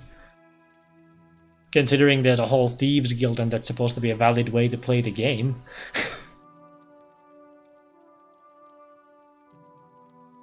So, okay, here's a question that I'm actually interested to know. What are my chances of being able to fence away stuff like moon sugar if I don't join the Thieves Guild? Like, should I even be looking to do that, or should I just mix it into a potion? Code which makes owned items visible. Oh, so not to fix the issue, but to make sure you don't run into it.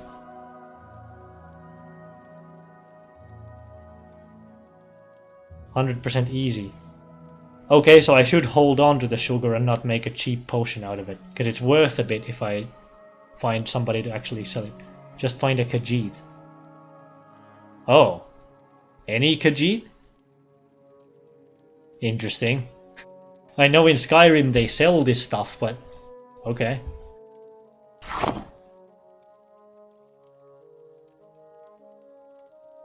Will they also buy skooma off of me? Let's try different ingredients. Any merchant Khajiit? What about the heather? Ample pod. Ash yam. Black anther. Bloat. Bungler's Bane. Drain speed. Okay.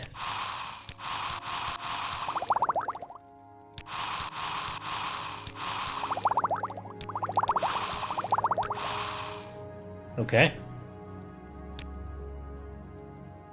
Got some stuff done. Because I picked up some like skooma and moon sugar from a smuggler cave earlier, and I kind of want to get rid of it. But it's worth a bit, so I kind of want to actually sell it and not just dump it somewhere.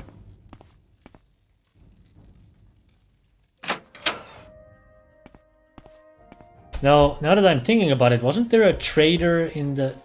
no, that... whoops. Wasn't there a trader in this town that had a name that very much sounds like they're probably a Khajiit? Ravir.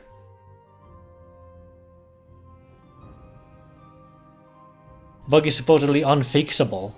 Oh. So basically what you're saying is the code patch makes the own status of items known not to fix the bug, but to give you a better chance of not running into it. Oh, that's good to know. That's actually very useful information to know early on then. Because yeah, that sounds kind of game breaking.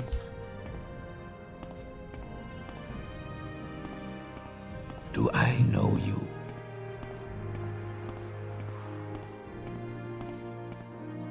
Ravir. I'm guessing this guy's a Khajiit.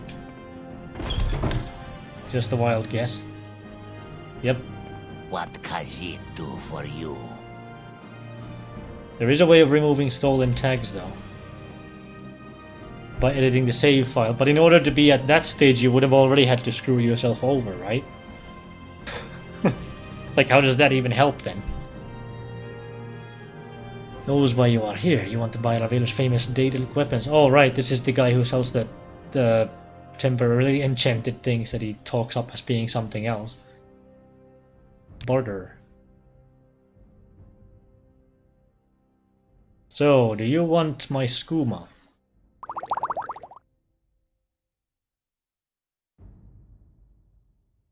And also my sugar. Should I keep the sugar and make potions out of it? Because even in like Skyrim it's actually quite useful for that. Skooma isn't, but the sugar is.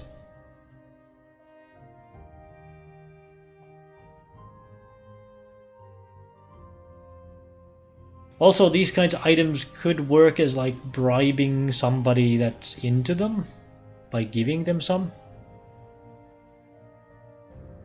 Also, it weighs significantly less than this stuff.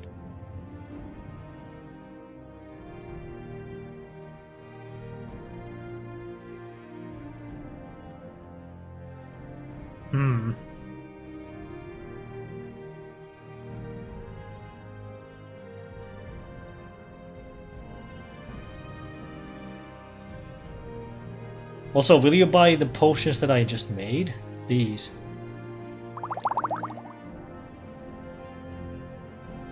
Because there's really no point carrying the negative potions on me.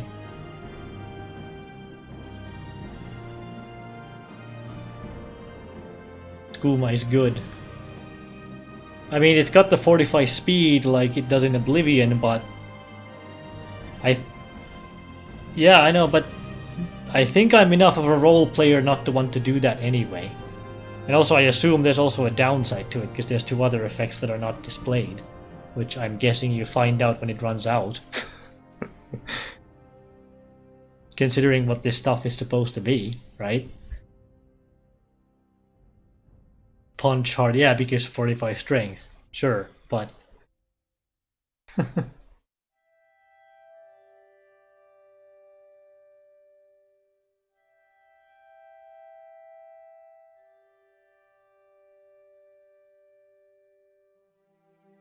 Do you have anything interesting? Steel dart, dagger, iron dagger, iron club, chitin warx, chitin spear, which isn't actually any better than what I already have. Chitin short bow. I should probably pick up a bow at some point though. Because I do have marksman as one of my minor skills for agility. Morrowind has a special power. Really? What is that? It's called being player 1?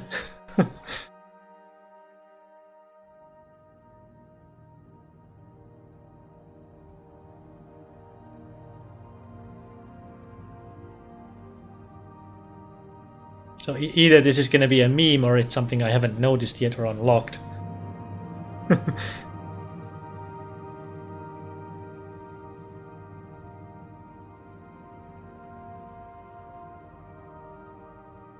Probably the most game-breaking thing about the game.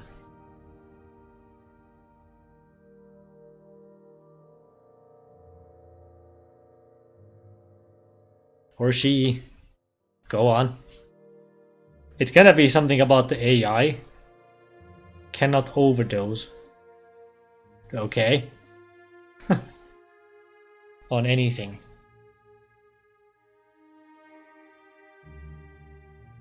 But it's also damn good money to sell this right now. So I'm just gonna do it.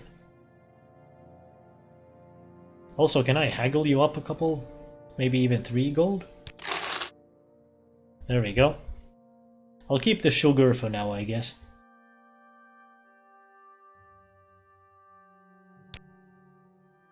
Hmm.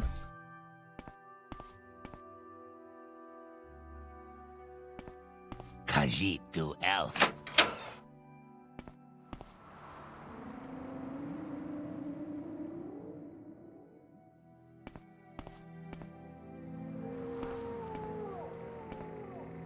Kinda still looking to fix my armor situation, but the thing is, like, I can probably get some stuff cheaper from the Fighters Guild if I join up. So maybe I should just do that?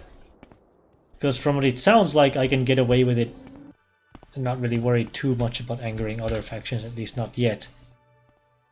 But drinking a lot of skooma. Okay. I'm listening. What's your story? Well, speak up, Nord. What do you want? Wait, I have a 54 disposition with her?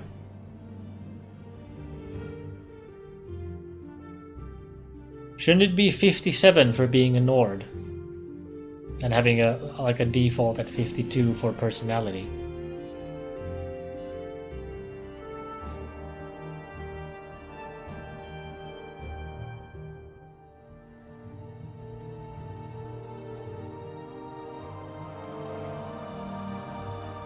Requirements.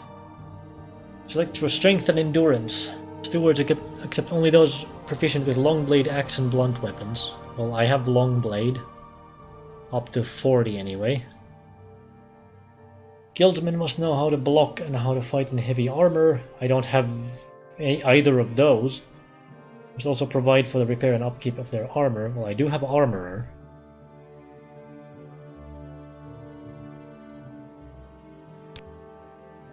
You want to join the Fighters Guild? Hang on. Let me save and check out what your requirements actually are. You look like you could take care of yourself. Before I sign you up, you might want to look at the Fighters Guild Charter.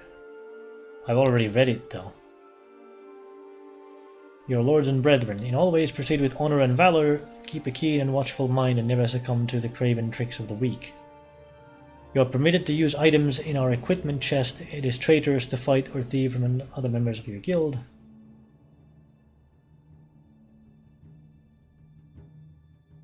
Okay. You are now Frigga Associate in the Fighters Guild. Work hard, follow orders, and you'll do just fine. Seek me out if you feel you are ready for advancement. I have a very simple contract to end an infestation of cave rats. You might be able to handle it.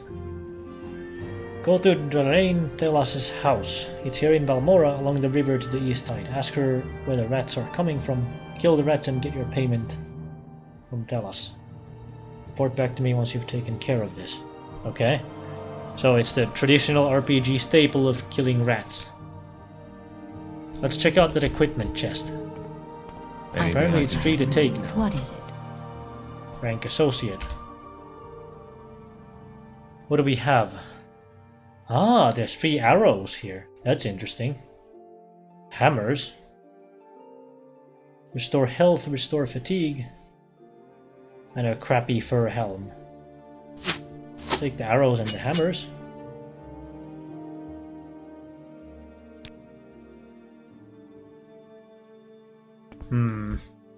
I've got What's a few in here? minutes if you need something. Owned, okay. Yeah, can you... Is it because I'm playing a Nord that I'm finding it hard to slip by from like spots that seems like there should obviously be space for me to walk past? I seem to keep getting stuck on stuff like that.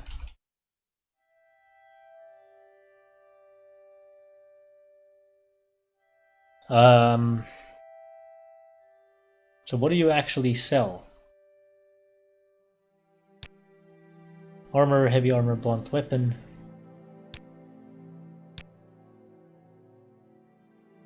Wait, actually, before I do any of that. Strength 30, endurance 30. Got that in the bag. Axe, long blade, blunt weapon, heavy armor, armor, block.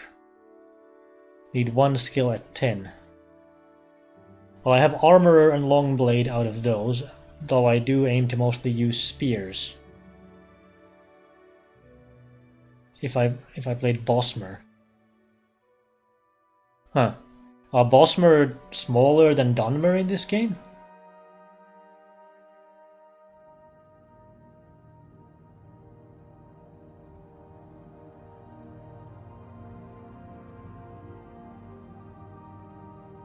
Yeah. And the Nord is probably the biggest model, or maybe an orc or something, right?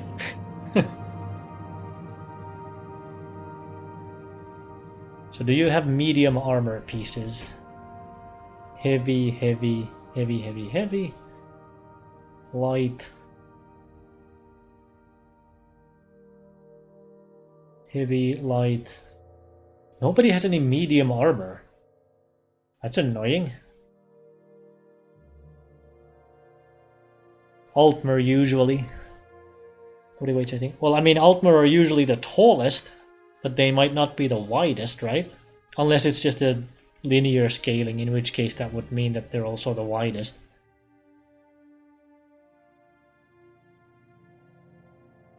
Throwing knife, steel staff, spider blade, dagger, sword, sword, sword. Silver arrows.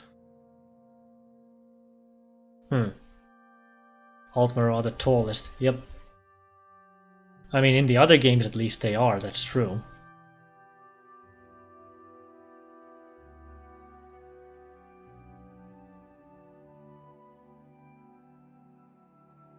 Nothing really that interesting here. I guess I'll go to the blacksmith across the street then?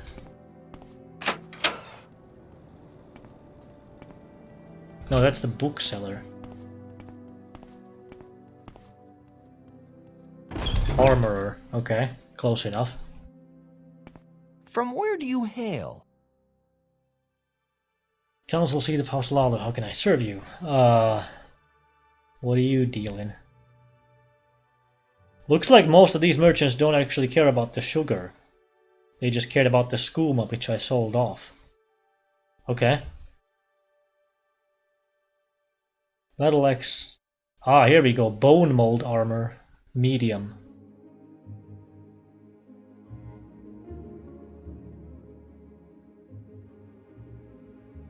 Speed and bodyweight works. Nords and orcs are fastest races. In the code patch actually adds like a speed regulation thing, where the height of the character doesn't give you an advantage on that, but I don't remember if I turned it on or off.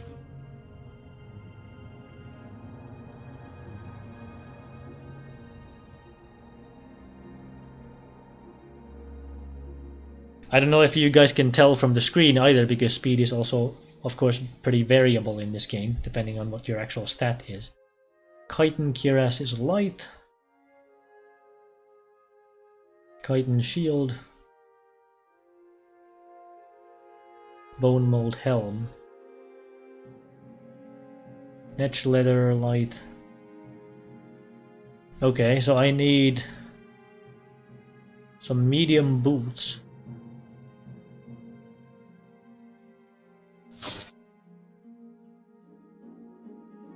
I don't remember the details. Okay. I already have a medium helm. I could use gauntlets. Wait, are they bracers or gauntlets? Are those the same thing in this game? I forget.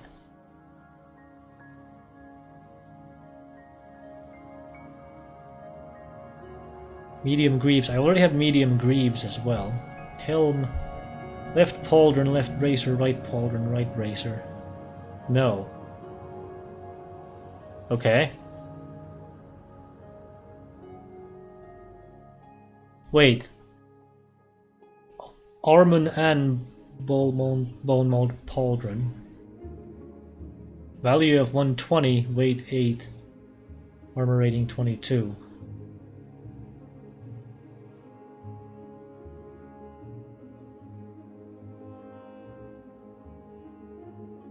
What's the difference? It's just called something fancier? That seems to be about it. Other than that, it's the exact same thing in terms of cost and whatnot. There are bracers and there's gauntlets. Okay. Wait. I don't want to buy both of these, by the way. Whoops. I don't need the whole stack, I just need one pair. Because boots are a pair, right? But a lot of these other things are not.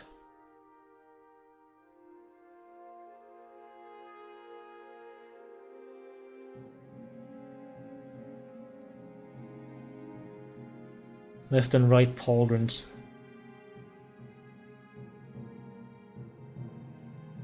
Again, I just want one.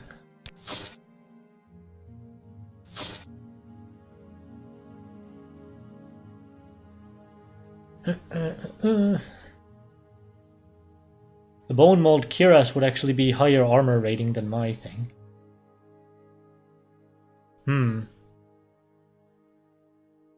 If you could wear mismatched boots. I mean, mismatched pauldrons actually looks kind of cool because you can have like a single big pauldron and another one. But I'm not sure about the boots. That just seems weird. Like, I look at a character like that and the first thing that enters my mind is, wow, must be awkward as hell to walk like that. I mean, have you ever tried walking with one shoe on? Know what I mean?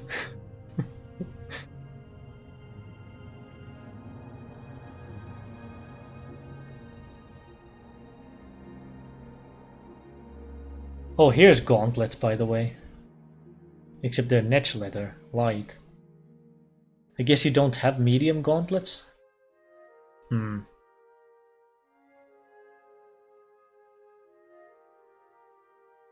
Should I get the bracers as well? They're fairly cheap. So maybe. Right bracer, left bracer. Let's try to haggle this down. Okay. And then we wear this stuff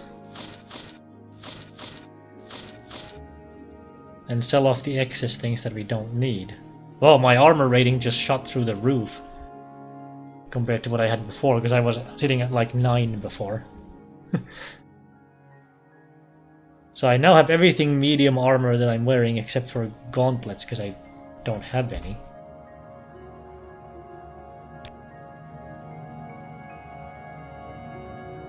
So sell this, that iron pauldron. Extra pants. Oh, you don't buy them, okay. Do you buy the shoes? No.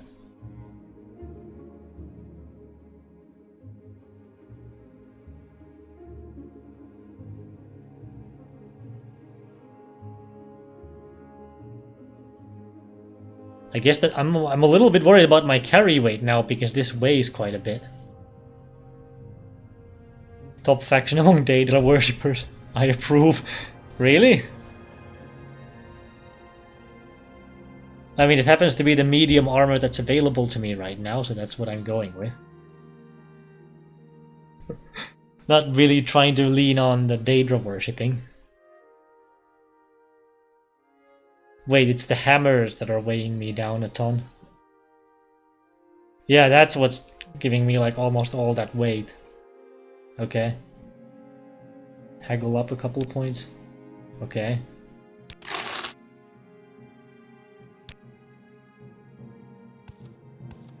Masera.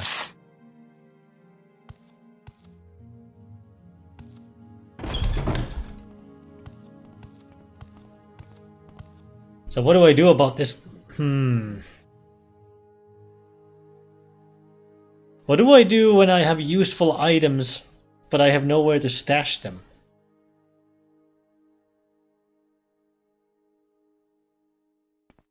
How is this game with regards to preserving stuff that you've just dropped on the ground, or are there like safe containers, that kind of thing?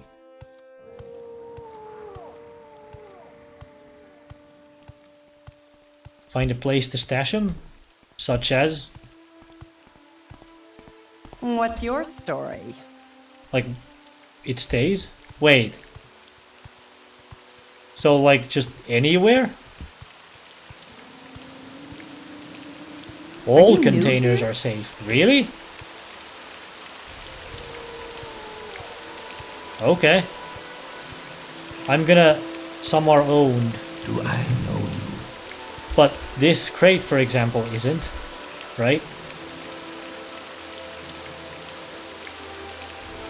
There's money here.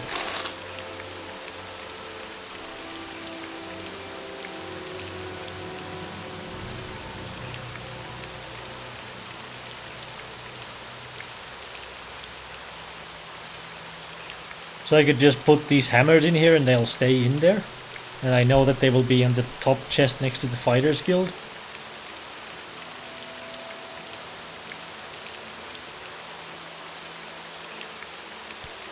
This is not an owned container though.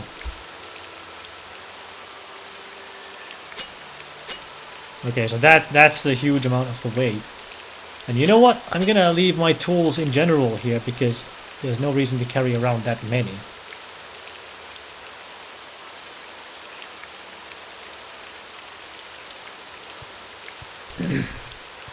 Wealth beyond measure.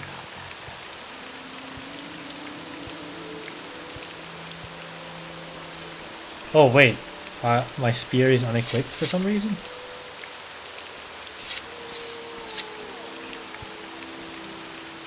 Okay.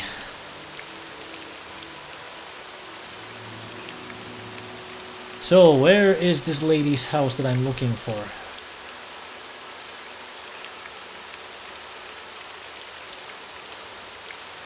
See a house, council club. Wait, was it on the other side actually? The Lorraine Thelos, right there. Okay. So I literally just run straight from here. Got it. I mean, rat killing sounds like something we can do right now. Even as a level 1 character. It's literally the RPG staple. And I kinda knew that this was the first Fighters Guild quest because they, like, play a joke on it in Oblivion. Where they ask you to save rats instead, even though it sounds like it's the same quest at first. Anybody remember that one?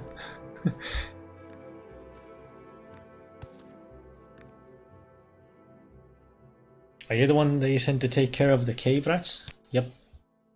Such a nuisance. I'm worried they'll eat all of my pillows.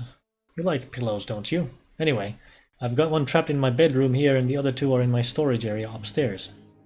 Rats, that is, not pillows. Here's the key for that door. There are at least 3 of these beasts. Hope they haven't gotten into my good pillows. Okay. Not the pillows! What do you do? I'm a commoner, yada yada yada. Okay, cool. Outlander, what do you want?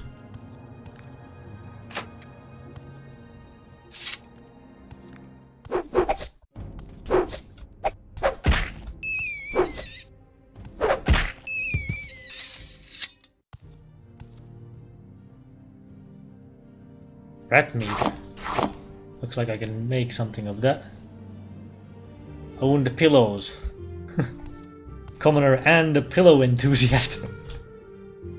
Critical distinction there, I'm sure. And you said that the others were upstairs in your storage room or something? There was a door up here as well, wasn't there?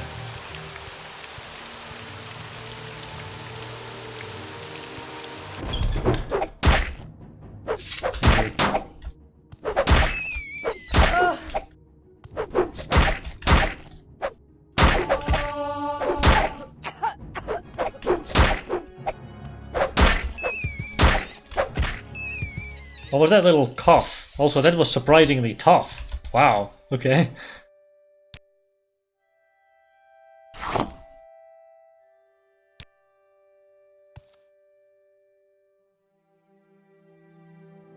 Was I afflicted with something from those? Where would I see that? Down here, I guess? But no, I'm not. This is just my racial stuff and star sign. I guess it was just a generic pain grunt from taking damage then?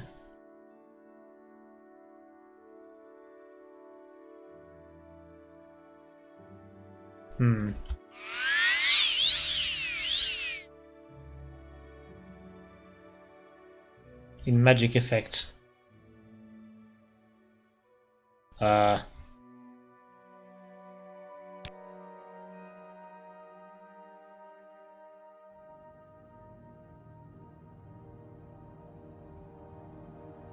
So this list, in other words. And there's no red ones here, so I guess we're good. That was just a general taking damage grunt then. Okay.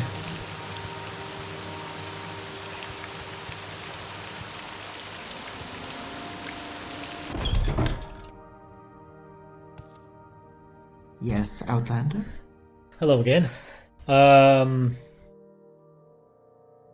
Cave rat. I'll take your word, the cave rats are dead. Here, take these 100 septims. It's what I agreed to pay the Fighters Guild. The dying grunt. Isn't it different for different races of characters, at least male and female? I would presume.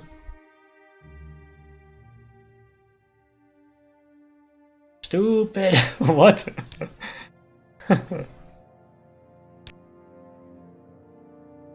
The rats haven't been back yet. Okay. Well, let's go back then. Job's done. But Sarah. Dunmer one is great. I've gotten a handful of people showing up to the stream to watch, and almost every single one of them pretty much says that they play Dunmer and that they play mages. Is that like the only way anybody ever plays this game? Seems to be the most popular way, at least.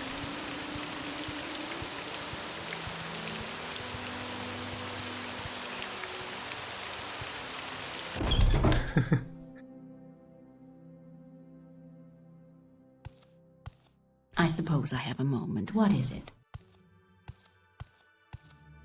Hail! Orders or advancement. Cave job is done. Not bad for you. You ready for more orders? Sure. Magic is the coolest thing about the game. That's what I often hear. So I'm deliberately doing a run where I'm kind of only half dipping into magic with like restoration and alteration is what I took as skills. You can do some really cool things with it. I hear that you can also do some really game-breaking things with it.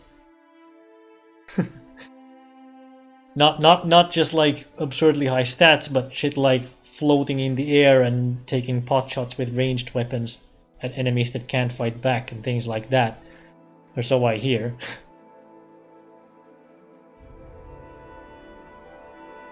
A local egg mine has problems with egg poachers, and you're going to solve those problems. Mostly alchemy. I mean, I do have alchemy. Yes, egg poachers. It may sound silly, but those koala eggs are among the few things worth exporting from this nasty little province. Barrow, the owner of Shulk Egg Mine, wants to make an example of these thieves. Getting funny ideas. The egg poachers, Sevilo and Danila Valas. Former egg miners and long-time troublemakers. You can handle that, can't you?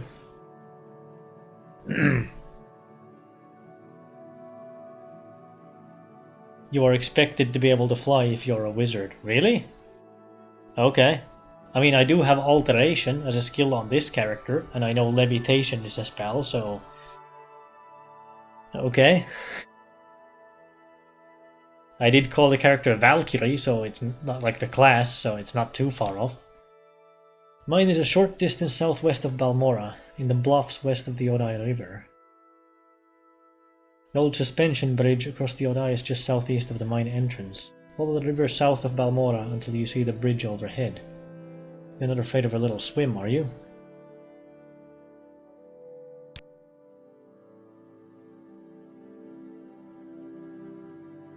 Okay. By the way, there's no advancement yet, is there? Oh, there is. Recognizes you. You are now Frigga the Apprentice, as opposed to Associate. Okay. So you immediately get one. Interesting.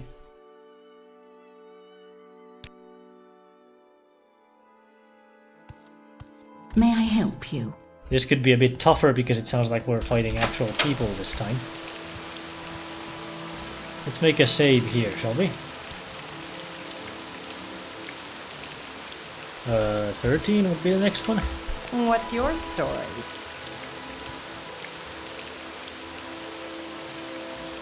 I'm fine, what can I do for you? Nothing, I guess?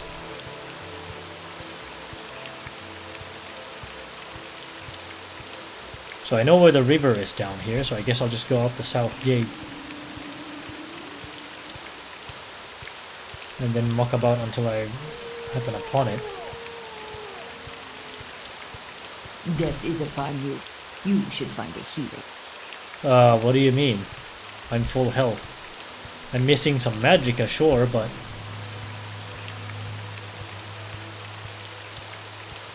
What the hell was that all about? Do you get lines like that if you're missing magicka or stamina?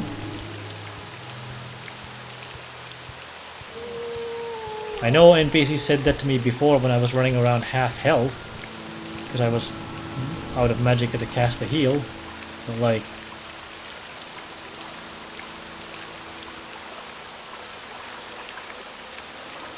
By the way, the Argonians see through the veil. Okay. By the way, is swimming still a prime way to level athletics really quickly? Because back in Oblivion it was. It was like more effective than running the same distance. Is that still true in this game? She knows you will die. Ah, okay.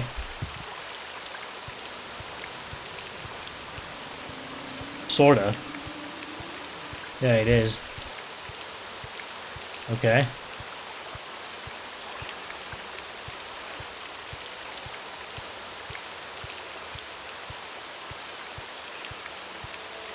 Hey, I see alchemy ingredients.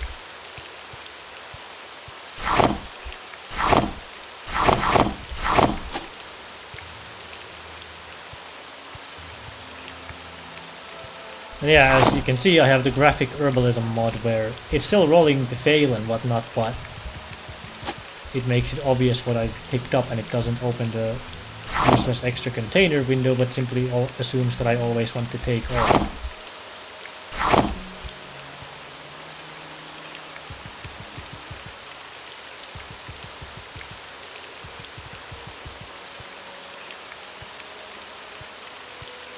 Guess I didn't mention that till now.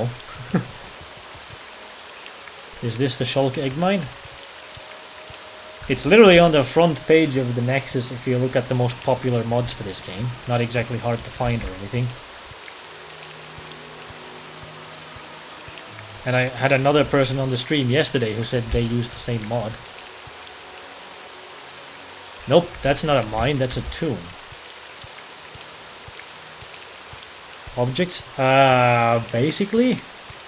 Like, it basically turns it into Oblivion / Skyrim harvesting. But again, as you notice there, it's still rolling for success.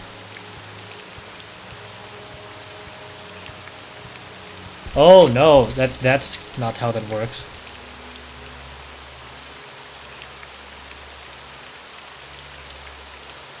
I'm pretty sure that's not how that works. It just makes it so it's more obvious what you've picked up. We can actually test that probably. Where's my headers?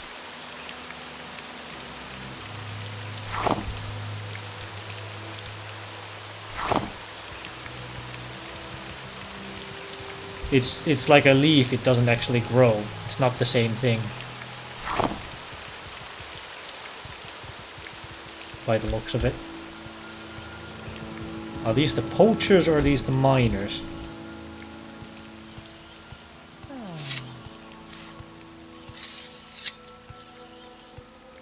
They're not hostile on sight.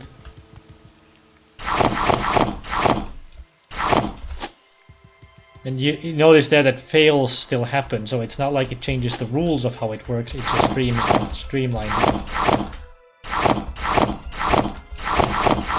At some point I need to hold off on collecting too much of the same thing if I don't even know what to do with it yet, I guess, but... Well, they're not hostile. Well, what is this about? I'm a miner in the Shulk egg mine. Okay, so I found the right place now. Just needed to pass by that one tomb. I'm here about the poachers. We haven't seen them, but eggs keep disappearing and they know the place. Easy for them to get in and get out.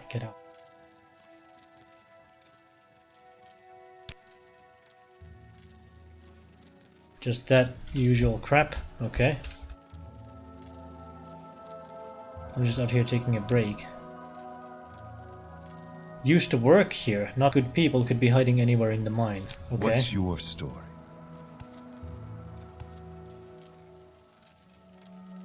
Miner's pick. So I could go there in there swinging a pickaxe, basically. Empty jug. Oh, fine. Oh, come on.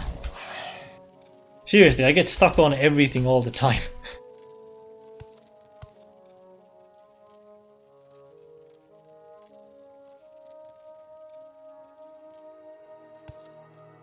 By the way, another thing that the code patch does, and this is optional, you can turn it off, is you noticed earlier I cast a healing spell. It makes it so you can quick cast like in Oblivion, so you don't actually need to bring up the magic hands like so. You can still opt to do that manually, but I don't really see the point of this. Like, it just seems like a holdover from like Daggerfall or something. That's unusual. So I think it's okay to use the Swift cast. Because again, it's still rolling for failure and all that. It's not like it's bypassing the rules. So that's probably one of the only other things that's obviously different from how I'm going to be playing here. Okay. Like, here's a discussion that I actually like to have with somebody. How is it unfair? Like, what does it add to the game to have to do this?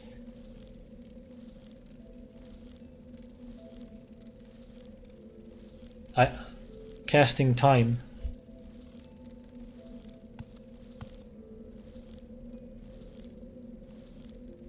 Is there though?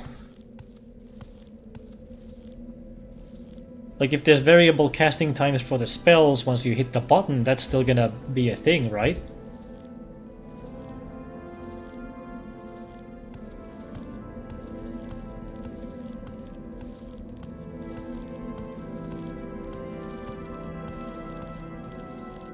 Oh, my egg sack. Wait.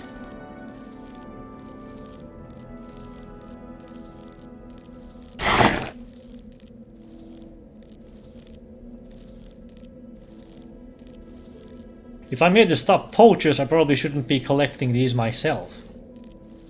Hopefully I didn't already screw myself over because I took one. Let's not do that.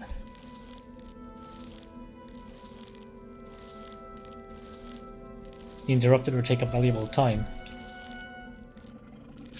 I mean, I'm pretty sure the animation you speak of is still a thing and it can still get interrupted, just like attacks can get interrupted.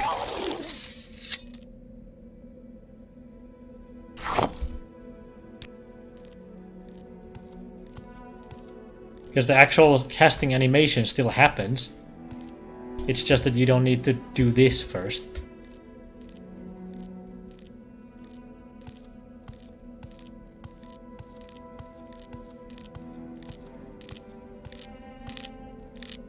Okay. Not gonna attack things that aren't hostile. Like, let me quick save to demonstrate. If I cast the heal, it still does this. That can still get interrupted, right? That's what you're talking about. Like, that still applies. Let me quick load that because I was just demonstrating that. Yeah, it just makes it like, what is the point of this? You know? It's not like there's a defensive casting mode and you take attacks of opportunity and stuff, right? It's not that kind of a system like you would expect in a D&D based game. Even though I've heard people compare this game to D&D before. Apparently you are not hostile either. Okay, cool. Shulk Egg Mine Mining Camp. Let's go the other way first. Before we like transition into a different bit.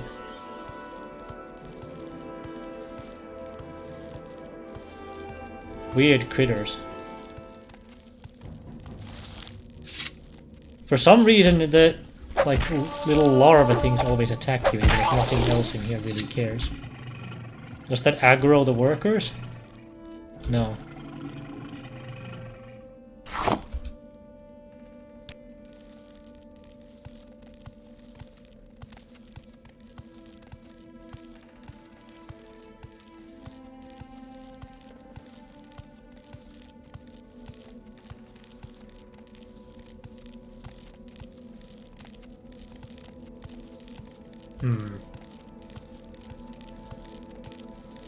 So I'm opting not to collect these because it doesn't make sense to take them if I'm here to stop poachers, not to become one. You are the chosen one.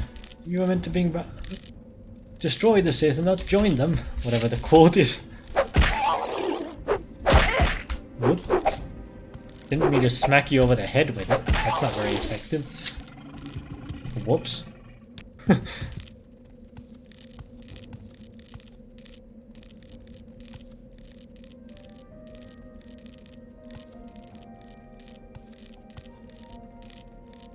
Oh, you mean these? Or something else that I haven't seen yet? I know these are, like, neutral. They don't care.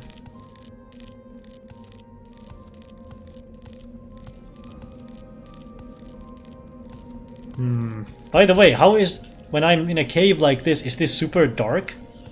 Can you tell what's going on, or should I invest in a light spell just for the stream's sake? Because it's not like I'm trying to sneak, so it doesn't really matter. Although it would take magicka to use one, I suppose.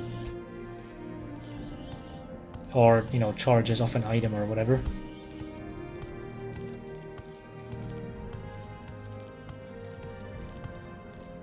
Queen's Lair. Could get a torch. I actually have a torch. I just haven't been using it. But the problem is I can't use the spear with it, right? But it's gonna take a hand to do that.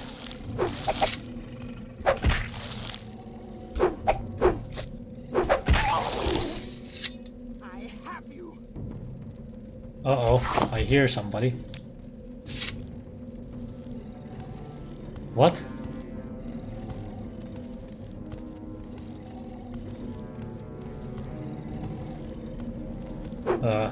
Okay, you are trying to kill me. I was just wondering if you're actually going at something else.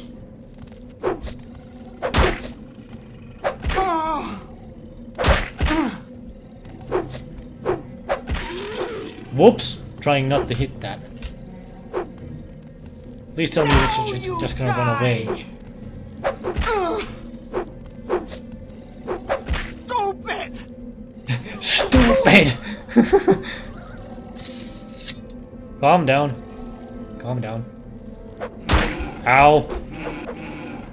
Okay, let's just try to get through here, I guess. Okay, see you around. Do come again.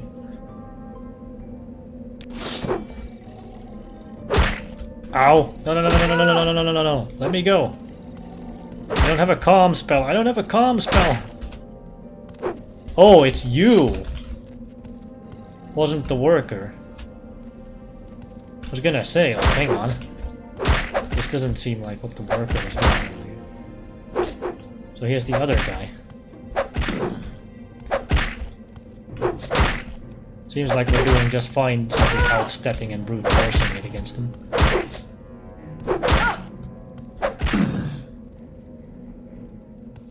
Okay.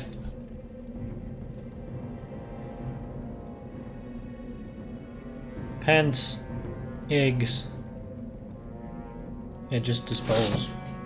I guess it still forces me to take everything? I think there was an option on maybe the code patch to not be forced to take everything when you dispose. I wonder if I should be using that.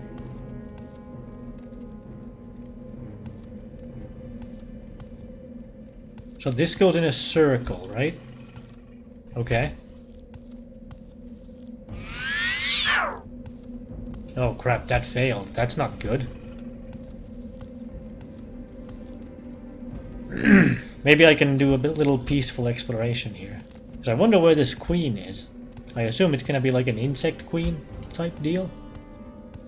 Not expecting to run into Bella and Zaya here or anything like that. Not that kind of queen.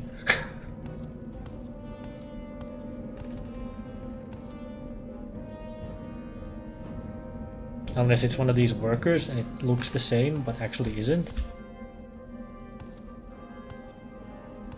Where does this go? Mining camp, so that goes to the third area that's in here. So is that it for what we have here? There's another passage there. It's still playing combat music because I scared that one worker by accidentally stabbing it, but at least it's not running after me, so I'm just gonna leave it alone.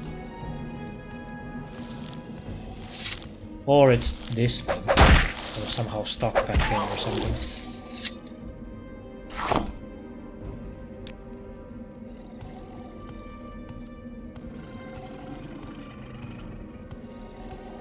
Can I like drop a bunch of these extra pants and shirts that I really don't need to be carrying around? And also the miner's picks, because they're heavy as shit and aren't worth anything. There we go. Much better. Just dump it on the ground. Hopefully that's not gonna cause memory issues later. Okay, you look different. You're the queen. So I guess you could royally mess up this quest if you killed this thing. No more egg mining at that point. Okay. So let's check out the mining camp section then, because I haven't been there yet. And if I already took care of the 2 poachers, well, I guess I'm done here, because 2 were mentioned. So what do we have in here? Maybe a couple more of the foragers, but I don't expect that to be a problem. Let me get out of your way, Mr. Scrib. Okay, so the music calmed down until I met this thing, I guess.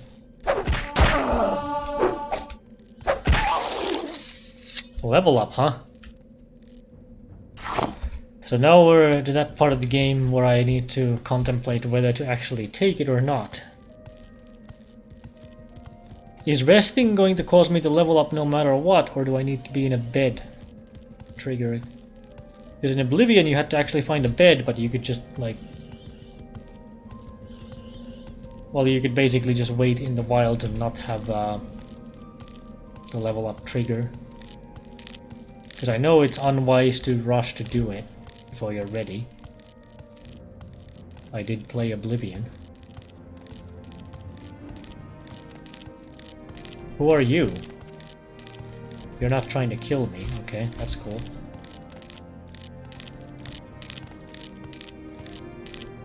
Can we get... It's a bit of a gridlock here.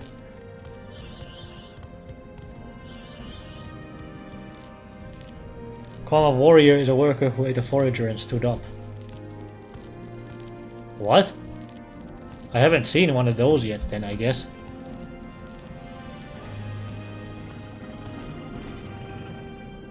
Miner Lisa with 2 A's. Please don't harm the workers, they won't bother you. Foragers and warriors will attack you since they don't recognize your smell. Avoid them. Go ahead and kill them if you have to, don't worry.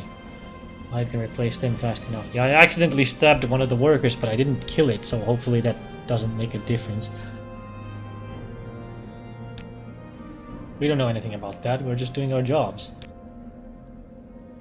Kwama Forager scouts the surface of the land and natural underground passages, searching suitable locations for new colonies and hunting for prey. Aggressive but not very dangerous. Yeah, Nord. We Nords of Skyrim are big, strong, stubborn and hardy. We love to fight and are afraid of nothing. Only thing that's missing here is we love to fight and we love to drink or something like that. But, cool.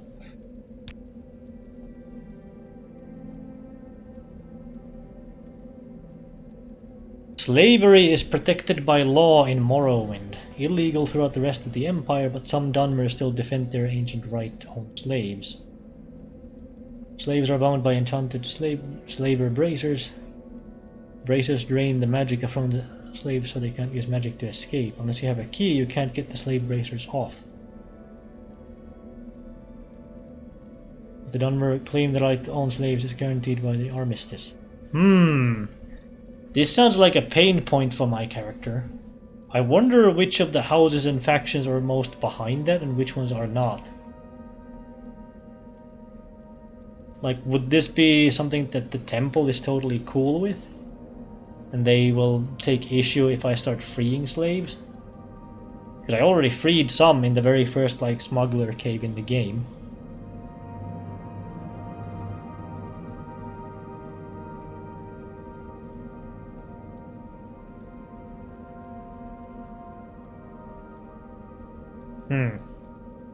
We'll see how that goes, I guess. Head on.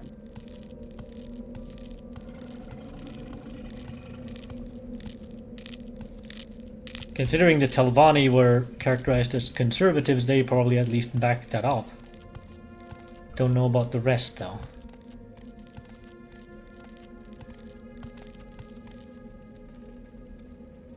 Since they're used to our smell, but they attack intruders and you smell like an intruder. Okay. Can you ask your question quickly? You've got my ear, let's hear it. Yada yada yada. I could tell you if you'd like to know beforehand. Let's ask this instead. How hard am I gonna shoot myself in the foot if I commit to something only to find out that actually I don't wanna be with these guys? How hard is it to change direction from there? Am I just locked into stuff and like screwed over at that point? Because if that happens but it's not too bad to change course, then, you know, I'll handle it. That's fine.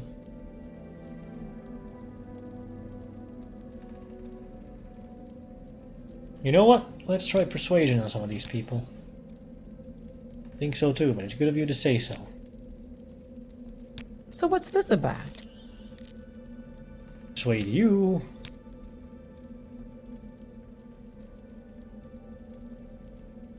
Can't tell you that, okay. That's an interesting answer. I'm not buying that one. Too kind.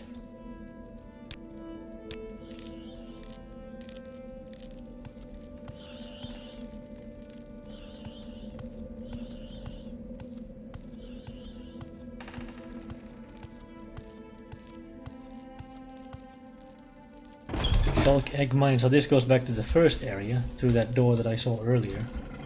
And I think it was this way out. Because I'm pretty much done here, right? Might try persuading the guys outside, because it doesn't seem like they're going to be relevant to anything else past this point.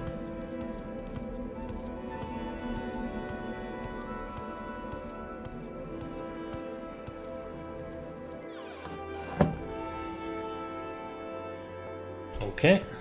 If they're still out here, maybe they just went back in the mine already? Because I dealt with the problem?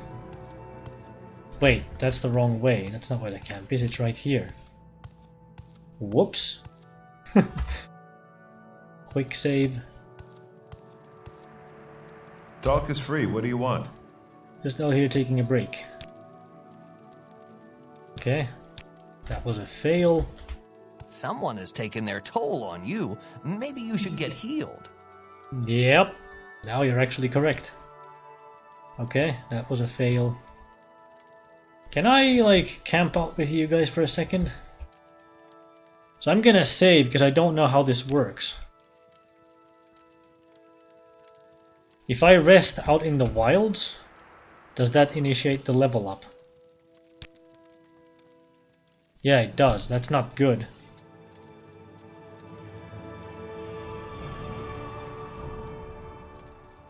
That's not good. I only get a 3 on one of these. I'm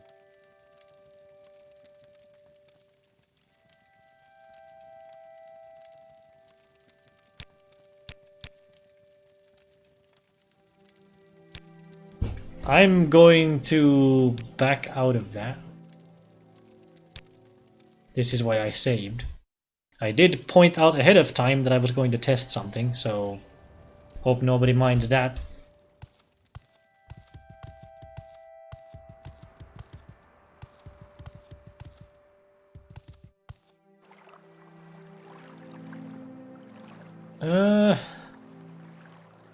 I have 5 into endurance because I have a bunch of spear skill that has accumulated. What could I do to raise them further? Aside from like dumping money on buying training, which seems kind of expensive at this point. How deep am I into medium armor? I could probably get another point to that pretty easily if I could find like a forager or something and intentionally take a couple of hits. Also, it would help if I knew how to mix potions to heal with. I think it was like salt rice and wickweed or something, but I haven't really come across those. At least not in the wild. Maybe I can buy them.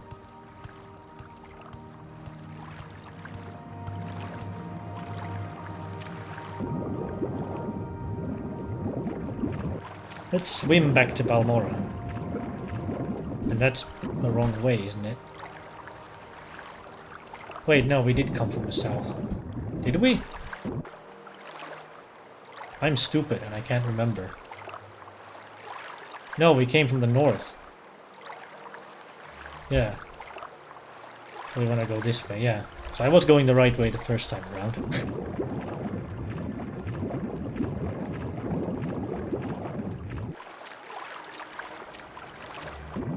It's another one of those annoying games where if you have the camera just barely above the surface, you automatically end up diving. That's gonna be awkward as hell to look at. Pretty much this is where I have to hold it if I want to see above, but also not be forced to dive automatically. Oh, that's great.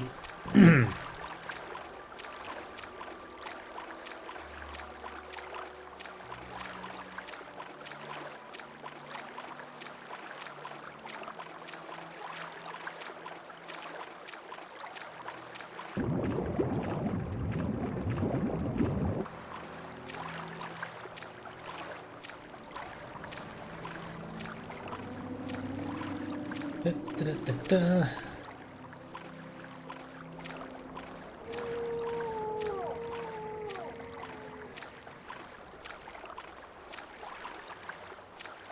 Pretty much out of fatigue now. How far off am I of an athletics increase? 4 to speed. So if I can bump it up to 5, that probably gets me a 3, right? And if I can also get a 3 in intelligence, I'm gonna be happy with that. I'm not gonna min-max for 5 points every time, that seems like quite the bother. But...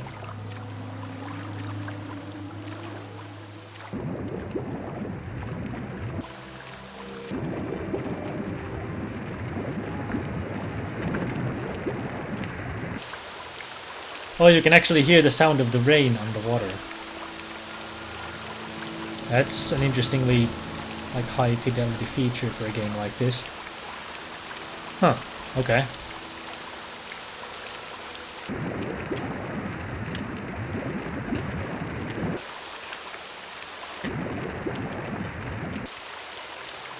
Is there any good way to learn potion recipes in this game other than just trying stuff out? Like, is there anybody you can ask about them from or like buy potion recipes like you can in Skyrim, for example? Again, I'm out of fatigue. Does it make a difference whether I'm wearing my armor or not? Athletics 38, okay. Because I know you can move faster without the armor, and maybe it's tied to how much distance you cover rather than how much weight you like struggled against. So it might be more effective to take everything off while I'm doing that.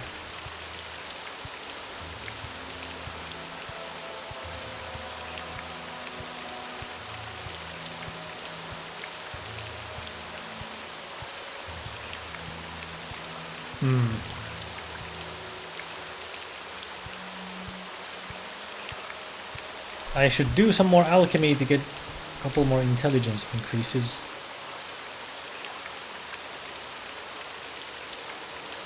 Because if I get that to at least 5, then I'm guaranteed a +3, right? And again, like I said, I think I'll be happy with that, because I'm not here to super min-max this, just a little bit. Just generally try to be aware.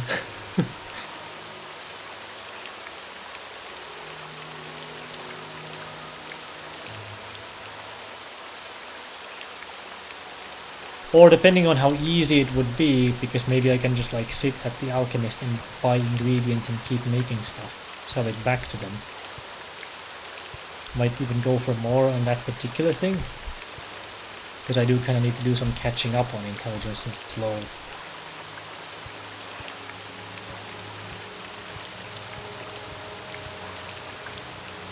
think I saw an alchemist somewhere in town. Like a door that said Valor Manor, Mirana Manor, Valor Council.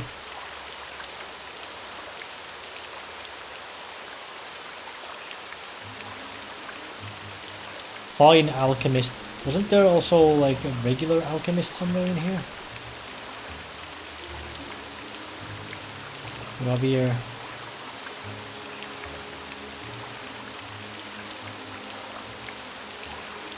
Bookseller, armor, outfitter. Maybe on this side?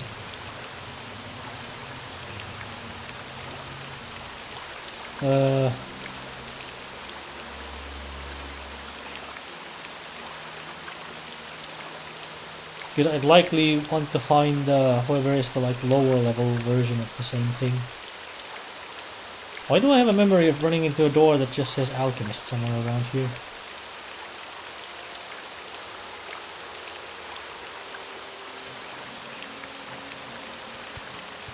Well, looking at that, I ended up waiting for my fatigue to recharge, so let's just run over there.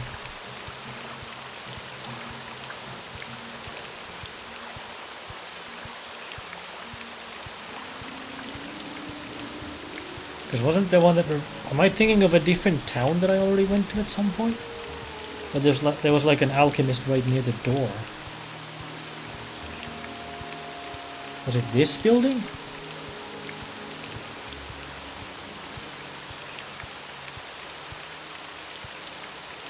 Pawnbroker, nope.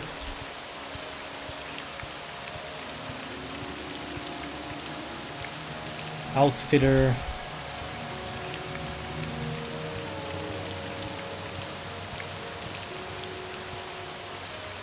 Armorer. This was just the Lavier, right? Yeah. What about back here? This is just somebody's house, I guess. Lucky lockup.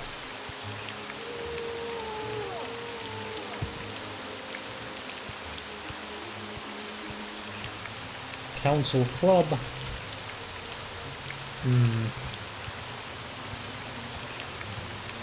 I swear I saw an alchemist somewhere in here. Maybe there is just the one in town and it's the fine alchemist on the hill. Thing is, it makes it have to sound like this. All the stuff there is going to be more expensive. Wait, maybe there's an alchemist at the Mages Guild. Should I be joining them? Would I be able to?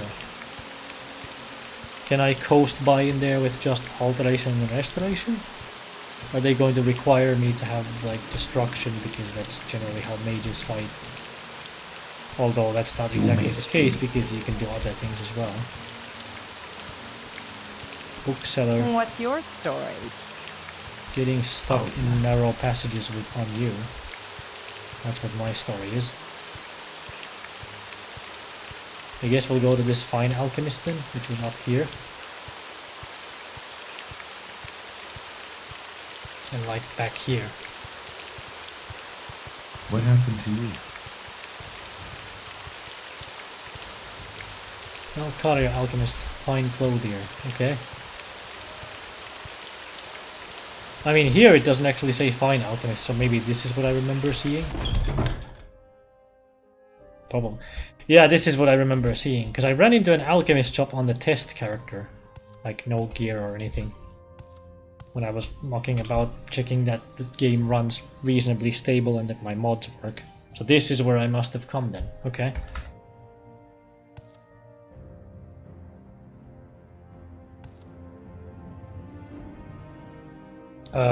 Little advice. Easiest way to get started is to join a guild. Altmer. Yep, definitely not at all a little up in it. Moon sugar. Oh, you care about the moon sugar. Okay. Give me a second here. Because I'm wondering if you can tell me the other tools. Not the master ones though. That seems like a waste of money to have this early. Apprentice's Calcinator. Let's see, what did the guide video say about what the other tools do? Because there was one that improves all effects, one that's for negative ones, one that's for distilling out negative ones, one that amplifies positive. I think the Calcinator was the one that amplifies everything. So maybe I go with that. It's pretty cheap too. Apprentice Alembic is apparently very cheap as well. Weight 10, weight 20. Wow. Hang on. Okay, let's ask a different question. What's the lightest one of these things to carry around?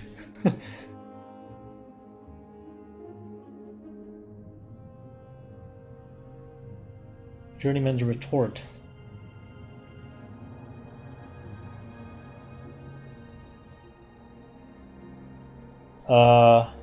That's 6. Calcinator is really heavy. Wow. That's gonna be a problem pretty quickly, isn't it?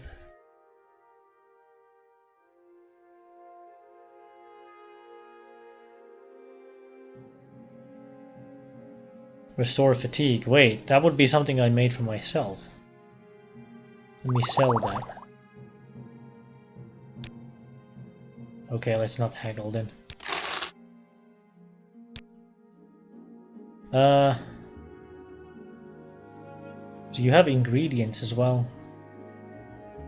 Crab meat.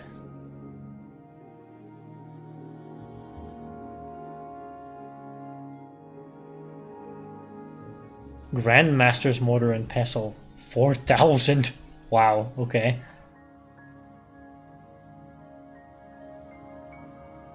Apprentice's Calcinator. Apprentice's Alembic. An Alembic is 10, a Calcinator is 25.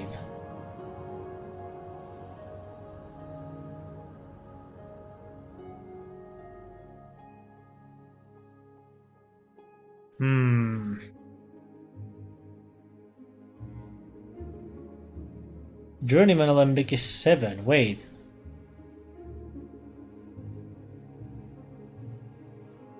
The Journeyman tools are lighter.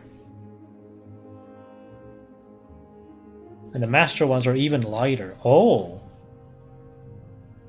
Okay.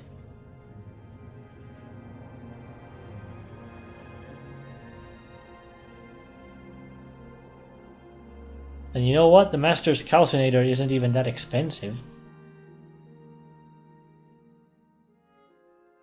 The Mortar and Pestle is. That's expensive as shit because it's 4 digits.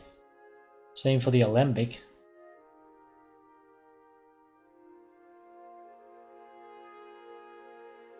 Can you mix and match the different tiers of tools though? You probably can. I would expect that you can. Wouldn't make any sense if you couldn't. If you ask me, anyway.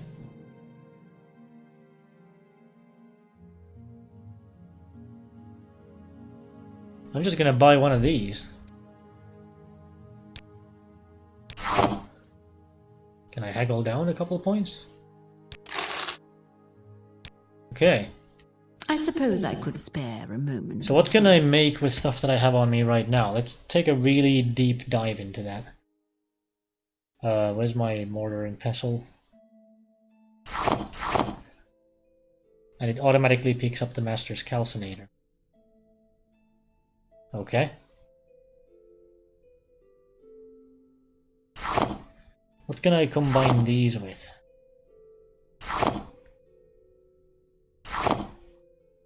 Detect animal.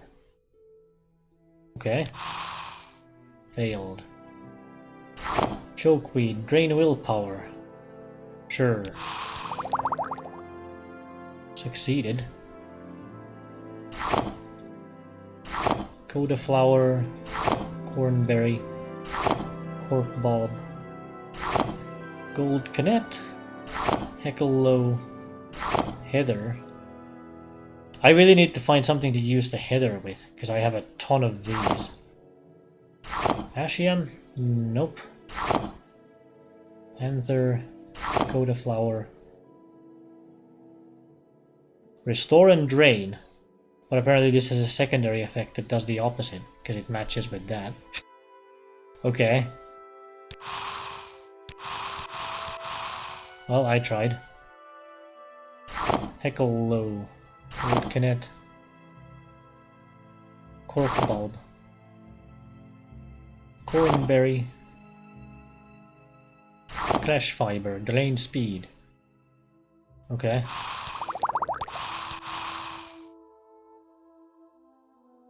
Quama Cuddle. Large Quama Egg. Luminous Russula.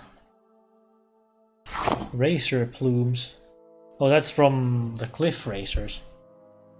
Wonder if those are gonna be annoying to get. Rat Meat. Rule Brush. Does nothing. Scales. Also Drain Personality. Okay. Those are not hard to get because I imagine slaughterfish are everywhere as usual. Rib Jerky. Nope. Small Quama Egg. Spore Pod. Stone Flower. Violet Coprinus. Willow Anther. Oh. Okay.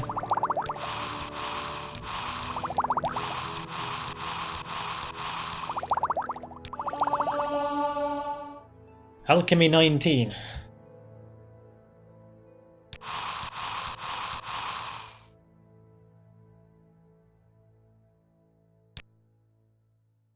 So now I have 4. Could do with getting it to a 5. And then I'll take the 3 times multiplier on all 3 of those.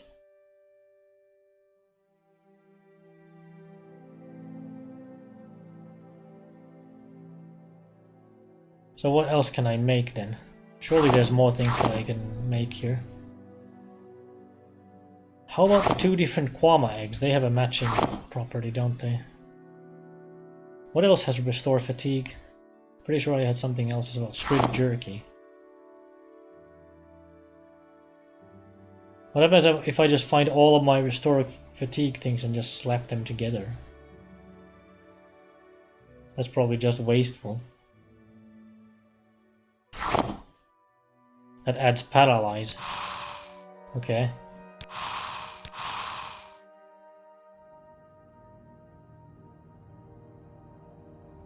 Okay. What can we do with... Have I been calling these cornberries the entire time? It's more like comberry, isn't it? Ash yams, nope. Black anther. Cork bulb. Nope. Heather, nope. Quama cuddle. Okay.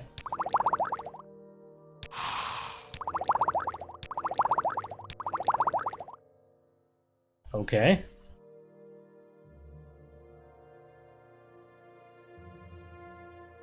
Luminous Russula. That also works? Okay.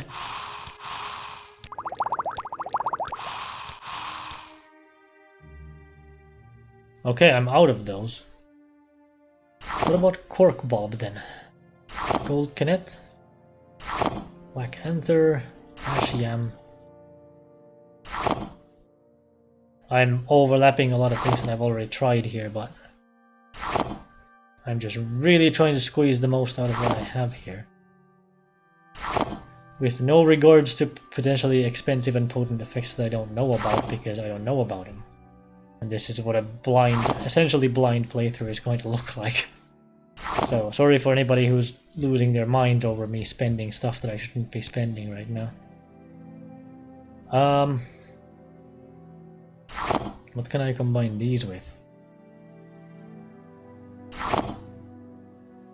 Anything I didn't try yet? Spore pods?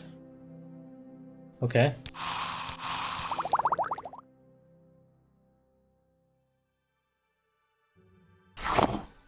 Nope. Rule brush, nope. Okay, so rat meat has drain magicka. Does that go with anything?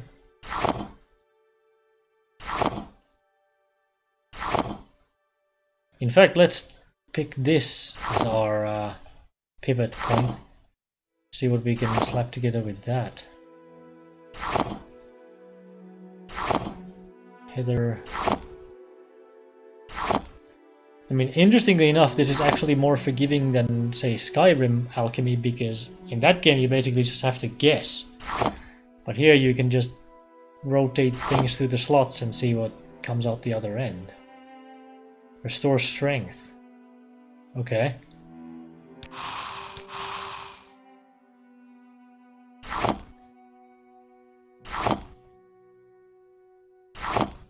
Rue brush, drain health. Created a potion. I think we're now starting to run out of options here.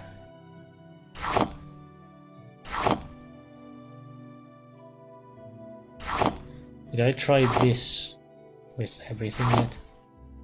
I think I more or less have, because I've been rotating through a bunch of different things. Okay. Wait, I know you can slap these together. Because that's what I was doing to level at the start, when my alchemy was even lower.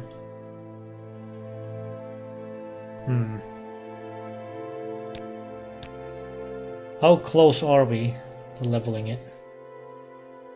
Very close. Okay, what are you selling that could help with this?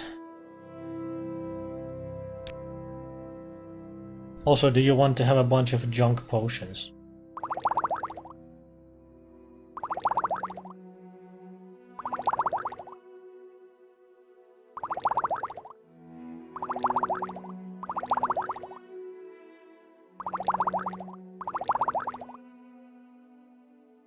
Quality restore luck, restore intelligence.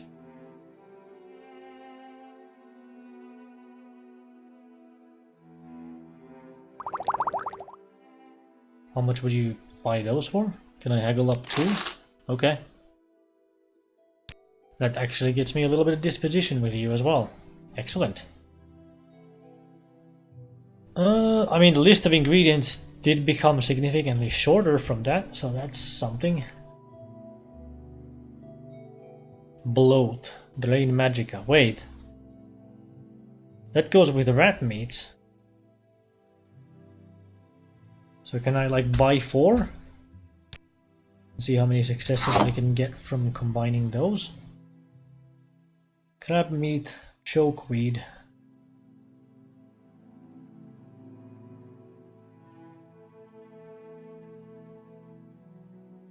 Quama cuddle. Marshmallow. Restore health. Scamp skin is also drain magicka. Frost salts. Scales. Ruby. Resin. Razor plumes. Pearl. Mock. Oh! So here's something that I need for the pilgrimage, right? Let me go ahead and make sure I already have one. It costs like nothing to just buy one anyway. Rule brush. Daedra heart. Yeah. Costs a lot more, as you would expect. Daedra skin. Fire salts.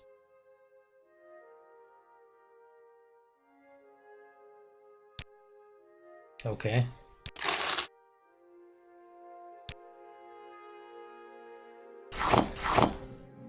So it's rat meat and these. Oh. So I was at 90 experience and that immediately gave me 10? That seems almost weird, but okay. Wasn't it 2 XP per potion created? Or is that like the minimum or something? I'm no longer sure how that works, but okay.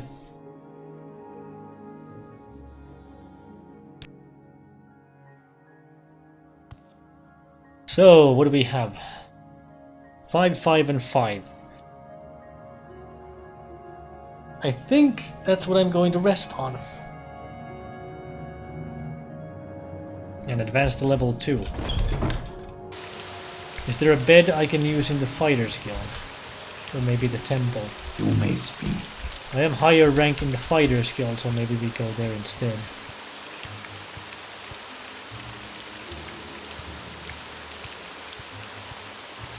Because it doesn't seem like I should be paying for a bed if I'm a member of local factions and can just use one of theirs. Do I know you? At least that's a thing in the other games, not sure if it's a thing in this one. I don't actually remember seeing any beds in here. I suppose I have a moment. What Maybe is it? downstairs?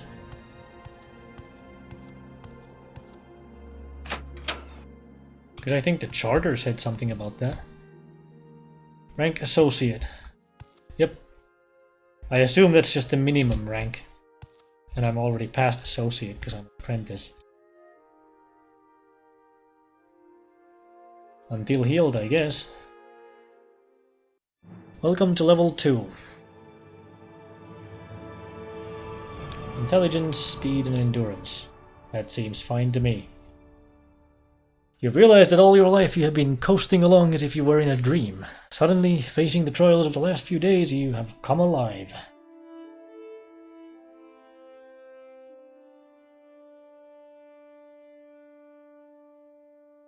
Not exactly min-maxing the character or anything, but that's okay.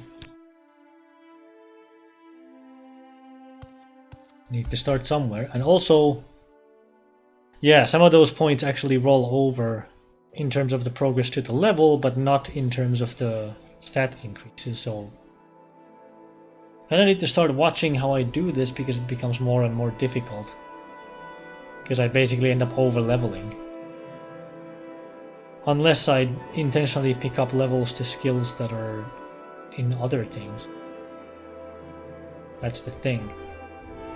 Anyway, we finished the job of the egg poachers. What was that about?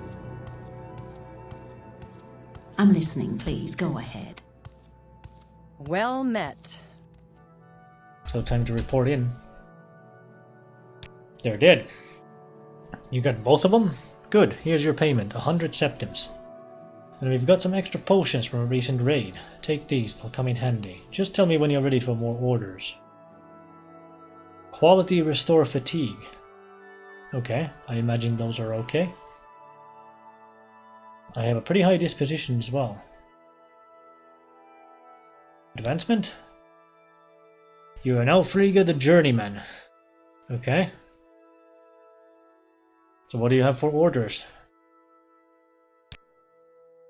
We have a contract from the Caldera Mining Company to kill 4 Telvanni agents responsible for trouble at the Caldera Mine. Okay, so this is actually sending me to a different town then, because I know Caldera is another city.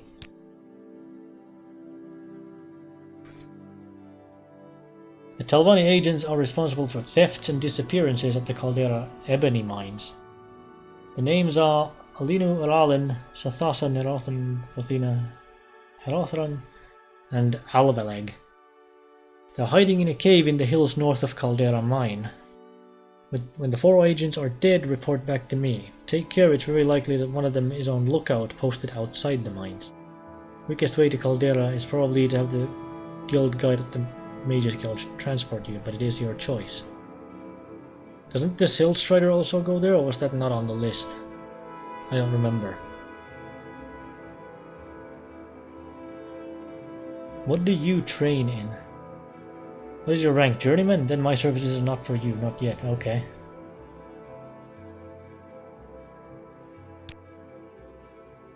She's a Thieves Guild, local dark elf, no one important. And this Caldera Mine trouble has nothing to do with the Thieves Guild. Alinu Aralen. She's been expelled from the Fighters Guild. She stole from her guild steward. She's stupid, but she can fight. She joined the Thieves Guild when we kicked her out, but she's nobody important. Caldera Mine trouble is not a Thieves Guild job. I told you, It's not a Thieves Guild job. Yes, they are Thieves Guild, and if you belong to the Thieves Guild and you murder a Thieves Guild member, you get expelled. But it's only murder if the crime is reported.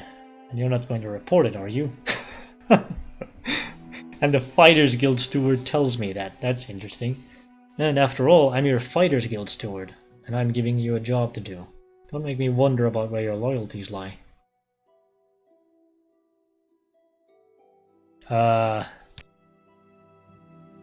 She's Thieves Guild local dark elf. She's known on Azura's coast. She could be trouble. But like I told you, this Caldera Mine trouble is not a Thieves Guild. Alvaleg. He's Thieves Guild a wood elf. The Telvanni prefer to hire Nords and wood elves when they can't get natives.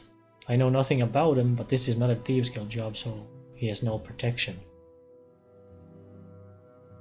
Okay. Basic supplies, arrows, bolts, healing potions. If you need more than that, head to the temple. We're able to resupply the chest once in a while, but don't count on it. Wait. Actually. Thefts and disappearances. What exactly did they do? Works. There have been a number of ebony thefts. Oh, right, so thieving the actual merchandise, or the produce. Missing guards, escaped slaves. These Telvanni agents are escaped slaves? The Caldera Mining Company has escaped slaves. Has slaves, in other words. Huh. Caldera Ebony Mine. Southwest of the town of Caldera, I believe. Check around when you're in Caldera, they'll give you better directions.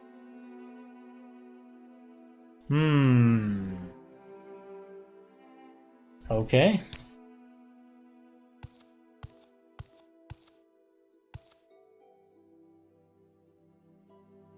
So HP went up by 7. Because that's 10% of endurance rounded down. Apparently it doesn't round it to 8, even when I'm only 2 points off of 80, so okay. Which also means that the maximum base you can have, which is 100, gives you 10 HP, so getting a growth of 7 per level is actually not too far off of that. And I'm pretty happy with having started with a high endurance for that reason. Magicka went up by 3 because that's exactly intelligence if you don't have a multiplier. And I have some more fatigue because that's in general, okay? And also speed went up, so that's something. Anytime, friend. I'm right here. Welcome, adventurer. How about your training? Armor, heavy armor, blunt weapon. Nope, not useful. How does the day greet you, friend? Good of you to stop by. Always happy to see you. Were you looking for a little advice? What did you train in? Block, medium armor, long blade. Okay. Tell me about Caldera. Caldera is a recently chartered Imperial town. Caldera Mining Company has been granted an Imperial monopoly to remove raw ebony from the rich deposits there. Okay.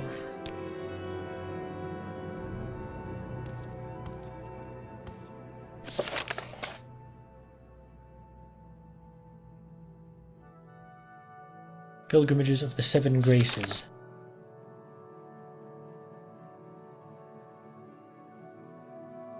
More difficulty maybe is to do those last.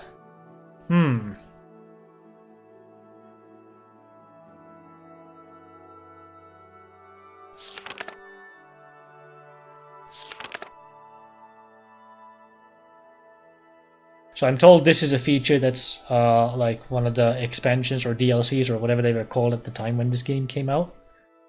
That this isn't actually in the base game at all, being able to sort by quests like this, so...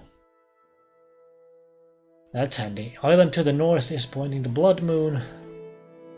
What is this?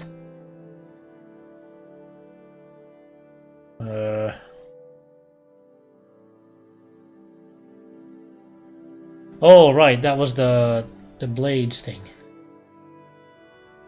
Also, was Caius Casares ever described as a spy master? He said they are spies, but the title never came up, I don't think. Apparently that's just what my character decided to mark down. Death of a taxman. So that's just a record of what I've already done, and I doubt there's much more to do about that. Talabani agents. Tells a little story. What is this? Balmora Magistrate and all this it's on the take. Ah. Right, that was that rumor I heard about. Pretty much as soon as I walked into town.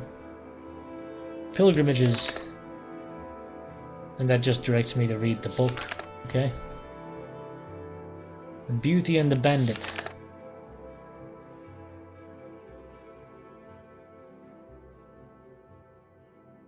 Visit her friend Barnard Erali in Tel Branora. So not relevant until I find some place like that. To the fields of Kumo. Near here, the fields of Kumo.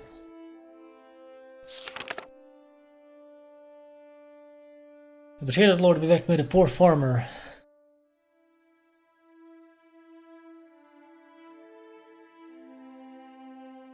I'll mark it on your map.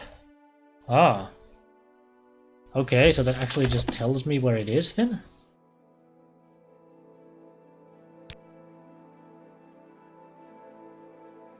That's Nissis. Caldera. That's the Ghost Gate pilgrimage location. Fields of Kumo is over there.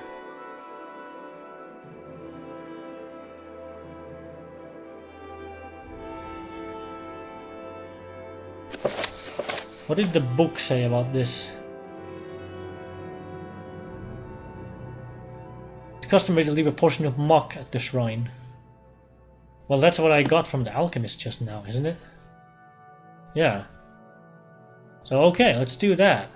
Let's change pace and go trekking around. How about it? Sounds like a plan. Because this next bit for the Fighters Guild certainly sounds significantly tougher to do.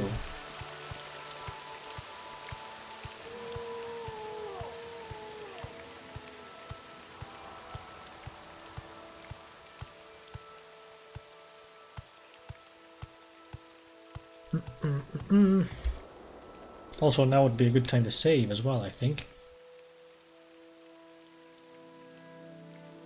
Oops.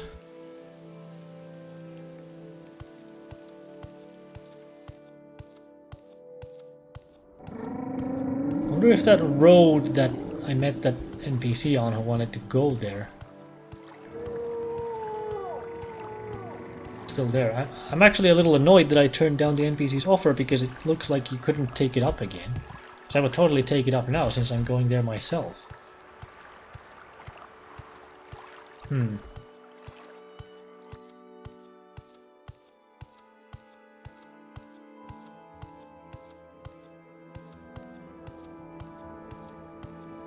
Certainly seems like a lot of the things that I harvested along the way have not regrown, so... If they do respawn in this game, the timer is obviously more than however much time has passed so far. Also, it looks like if I want to get to Caldera, the road is here. Like if I wanted to walk there, and to be honest, I probably will want to walk there instead of just taking the teleport or whatever, because I want to see what's in this game. Waiting for that fatigue again.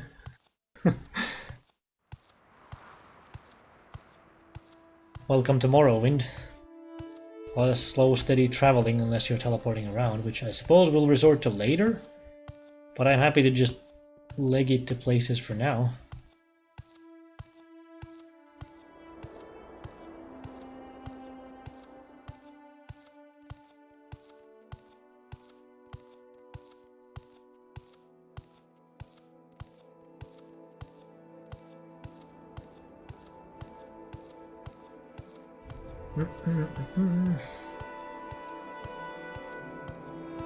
You know what? Come to think of it, how busted is my spear at the moment? It's okay. Not gonna worry about it as long as it's over 300 still. Well, that's the road to the Ghost Gate, but that's not where I'm trying to go. Let's not go there. Specifically was stated that that's gonna be more difficult. Although it also said somewhere else that it was relatively safe so long as you follow the path and don't stray away from it. Like, run the hell away from things that try to kill you. Am I, like, aiming too high or something?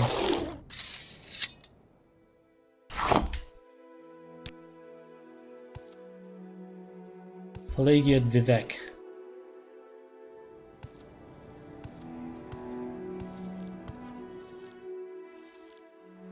So where would that go then?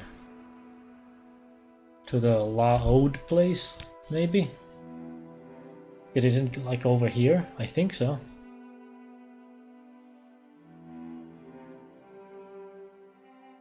Okay, let's take this road. Because like half of the pilgrimage sites are in Vivek anyway. So I guess we'll go around for a bit of an explore in there next. See what we can find. And that'll probably be like a whole session unto itself. If it's supposed to be the biggest city in the game.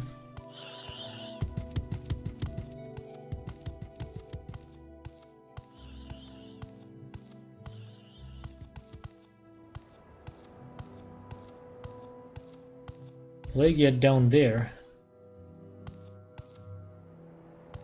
Let's go this way. This seems about right.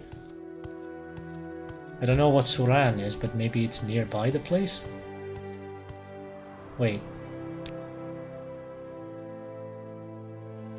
Which side of the water is that supposed to be on? Maybe it's this way?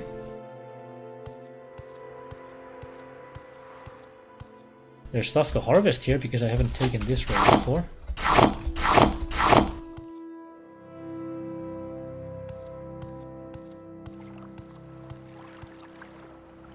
Here's the lake.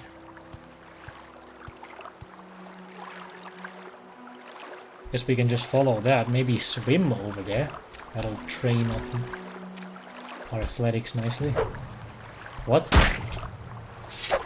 Oh, there's gonna be fish here, aren't there?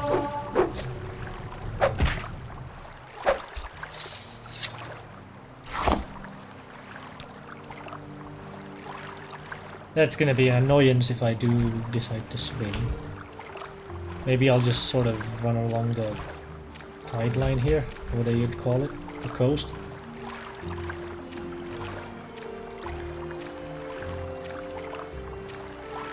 No, I want to swim to get athletics now. It's not like it's that much of a bother, right? Right? It's pretty annoying to look at, though. Maybe I won't. For your viewing pleasure.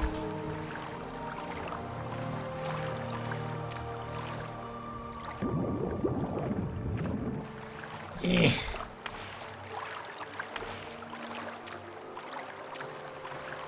Nice pop-in. Okay. Any of these, like, weeds collectible? That's kind of what I was trying with the previous ones. Are they like clams with pearls at the bottom of this? Because you get those in Skyrim, but maybe they're not a thing in this game. Here, fishy, fishy.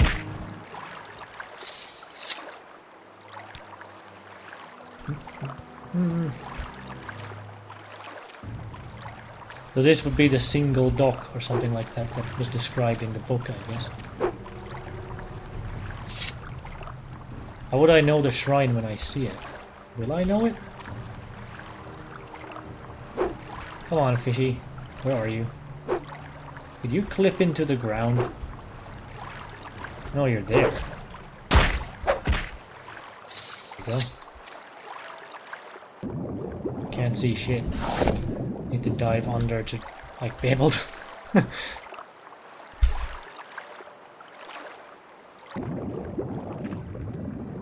Wonder if there's a mod that would change the water to something that makes this kind of navigation a little easier. that doesn't also somehow turn the graphics of a 20-something-year-old game into super expensive ones. Because that would be a little silly.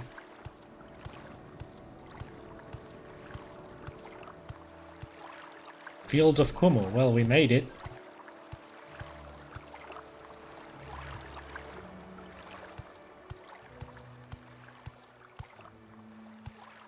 Are these owned? No. And it's also salt rice. I think you make restore health potions out of those, which have obvious usefulness. Do you get a lot of pilgrims around here? Wouldn't be surprised if he was sick of seeing them come here.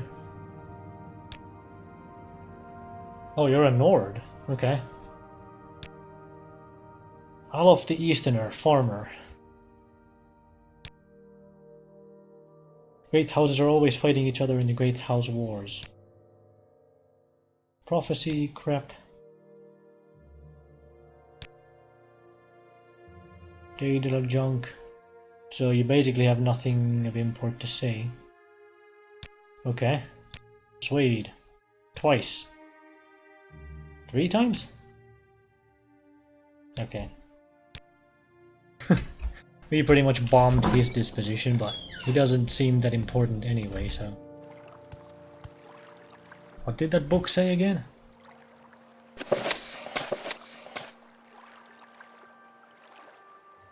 Elof's farm nearby has a small dock on the north bank of Lake Amaya. This is the only dock nearby which Elof kindly allows servants of the temple to use. It is customary to leave a portion of muck at the shrine to represent Vivek's humility.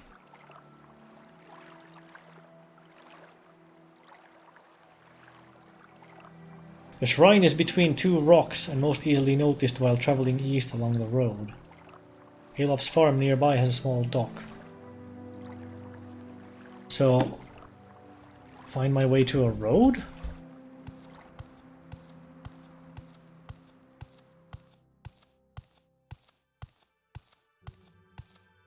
Which would be this. Most easily noticed when traveling east along the road, which would be that way.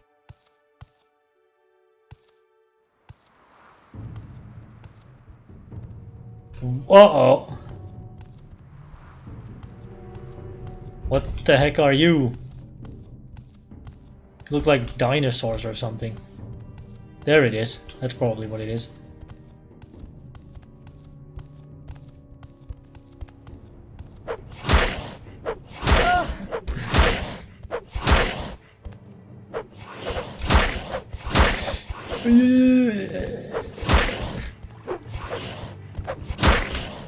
Can you swim?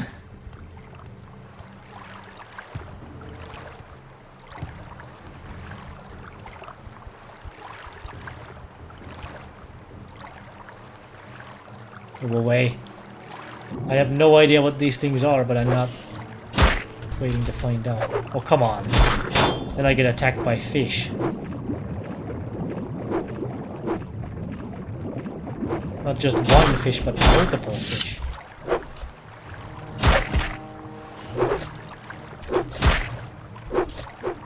And I can't see him.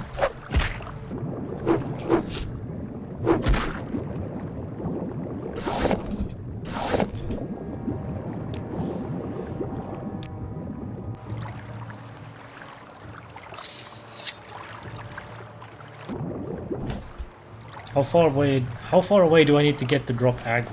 And are they just gonna stay there now?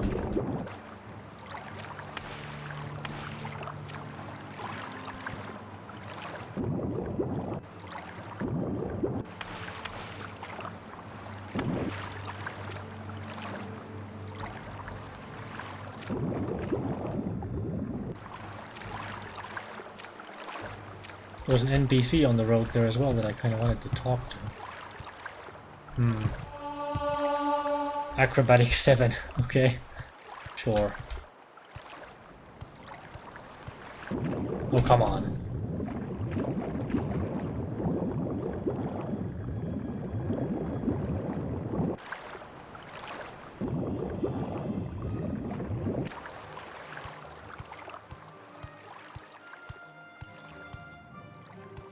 Because this still sounds like combat music to me. Are they gonna be running up in a minute?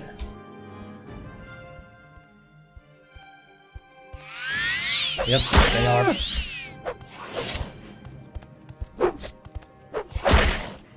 Maybe I can fight these actually.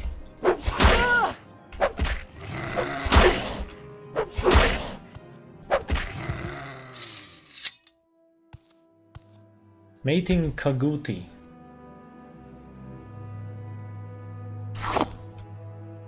Kaguti hide. Huh. Okay. Maybe they're not quite as dangerous as I thought. I just got scared the hell out of because I never seen them before.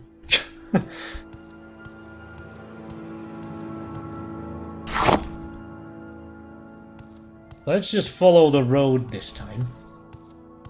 And look for that shrine and also the NPC. And hopefully the other one of those won't come for me. Probably will, but... well, maybe I can actually fight it off though. Because I was able to fight off that one. Because now the music is not like distinctly combat music. So something happened when I fought that one.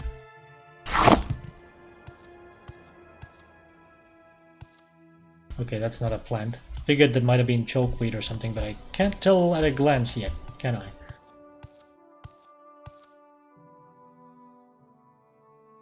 Okay. Here's the shrine. Maybe I won't pick up the flowers next to it. Like donate muck. Yes. Thank you for your humility, Lord Vivek. I shall neither strut nor preen in vanity, but shall know and give thanks for my place in the greater world. What does that do? Feather 100.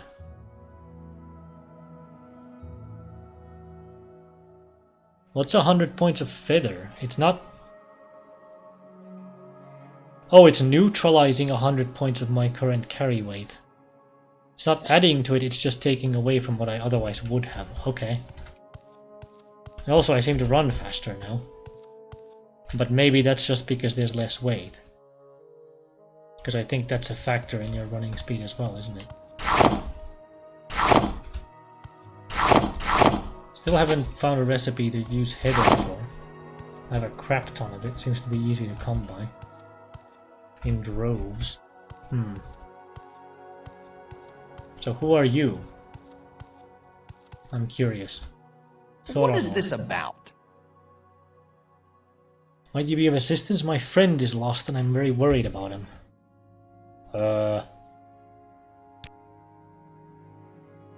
My friend Endelas Oril and I were traveling to Vivek, and he heard a strange animal sound nearby. He's sort of an amateur naturalist. Felt compelled to seek out what was making the noises. That was hours ago, and I'm afraid myself. Something terrible has happened to him. If you find him, I'd go myself, but I'm really more of a scholar, as is he. That's why we were traveling together, a little safety in numbers, you know. Can you help? Okay, give me a hint here. Which way did he go?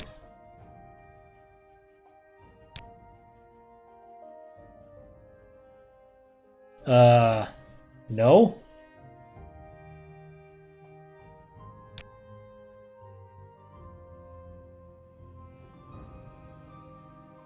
So the only hint I have is the animal noise. Which could have been those things that I just fought one of, but...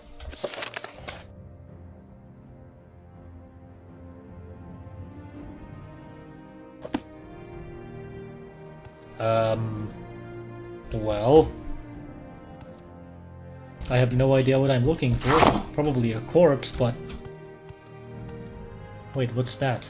That's a rat.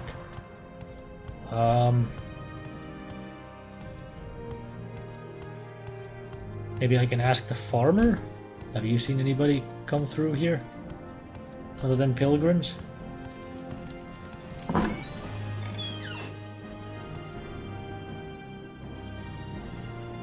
Nope.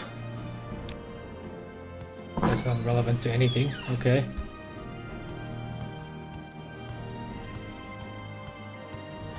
Should I just yoink all of this guy's salt rice? Maybe I should.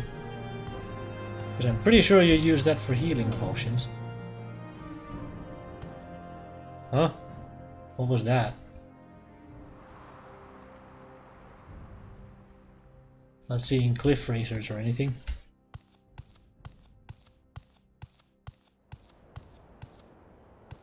Guess I just have to establish a search perimeter around this guy.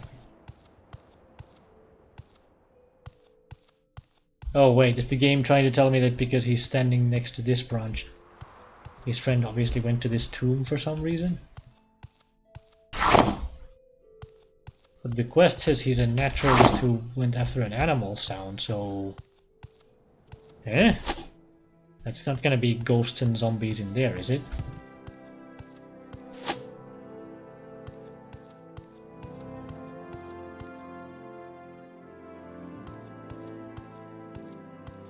What is this? Okay.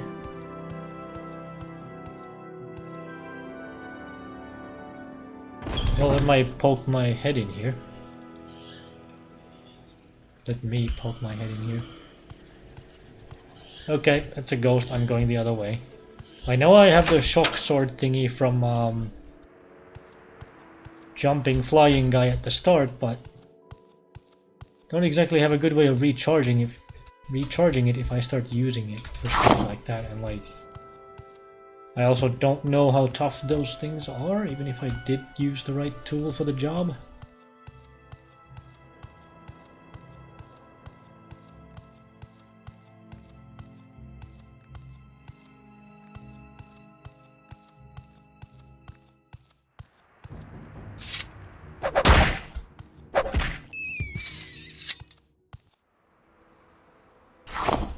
Rat meat. Not seeing anything here that looks like his friend.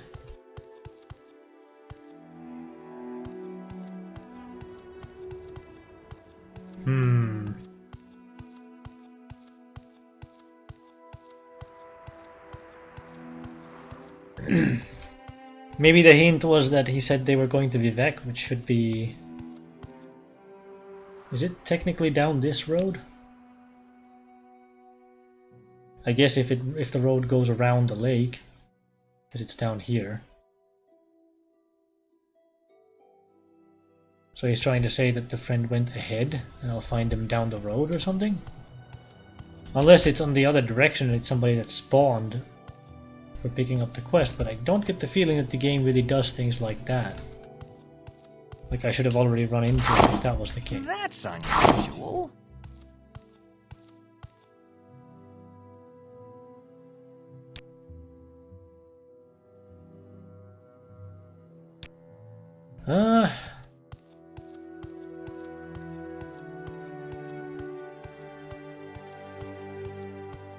Maybe I'm not looking for a corpse.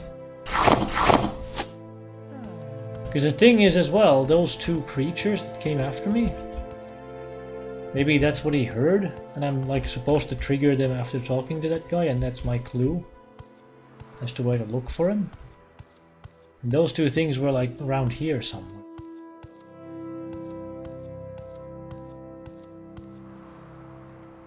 Don't remember exactly where, because I just kind of aggroed them and realized something was coming after me. That's a mud crab. They don't really make a whole lot of noise.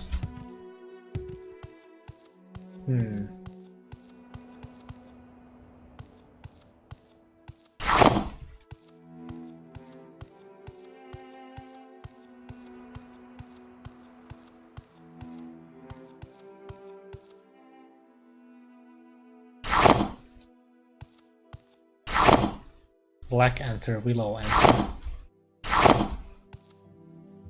Wait. It wouldn't be a case similar to how you sometimes have in Skyrim and stuff, where if you mix things that grow next to each other, that'll do something. Not in this case, at least. And it's not like it's a rule, but it's often a good chance.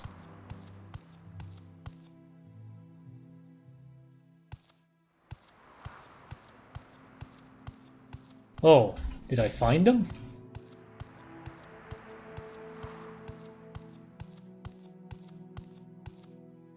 I think I did. Oh, thank heavens you found me. I don't know what I would have done if you hadn't shown up. I've been trapped here by some Kaguti since my friend and I were separated.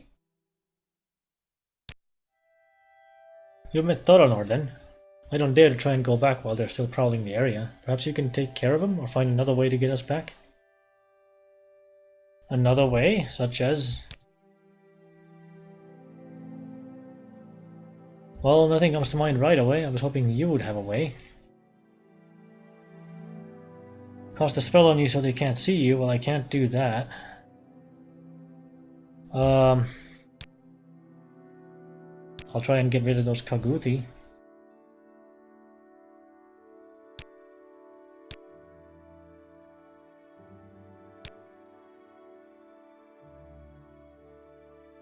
Still hear them out there.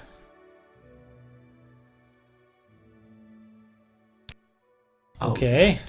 So it was those two creatures that aggroed onto me. So where's the other one then?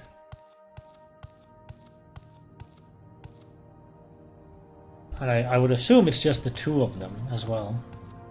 Because I'm not seeing any obvious spot. So I ran to the water to lose them. And then one of them still came after me. So the other one's probably still sitting at the water then? Doesn't seem to have leashed back to wherever it came from. Because I'm pretty sure that should have been somewhere around here, like past the farm.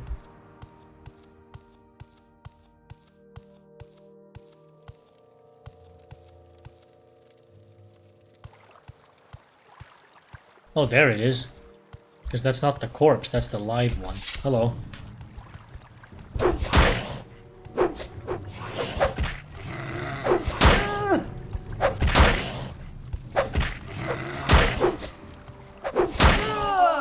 That was close, though. Let's try that again. Pretty much just a matter of rolling the dice better. But that's clearly doable. And yes, I know I have a cast or two of the heal as well, but I prefer not to use it just yet.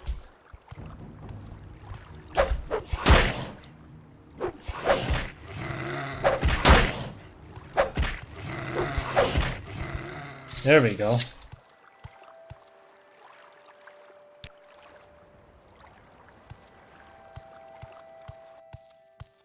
I'm going to hope that it's just the two of them.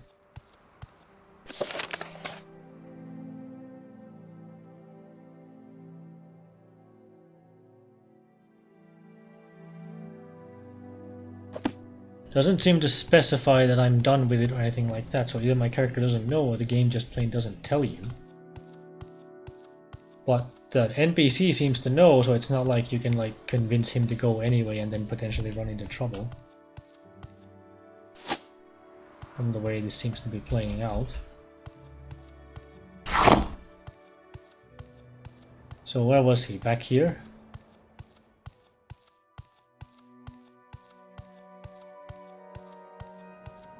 You may speak. Kaguti? You've killed the Kaguti. I thought that might have been the case. I could no longer hear their calls anymore. You know, the Kaguti have a very distinctive call. One type of vocalization you'll hear is used for mating, another for territorial dispute. Coloration of them is beautiful. One who chased me here was a real ripper. Well, I could go on all day about this. I'll just follow you back to Thoronor now. Okay. Are you going to be able to keep up if I run? Mostly.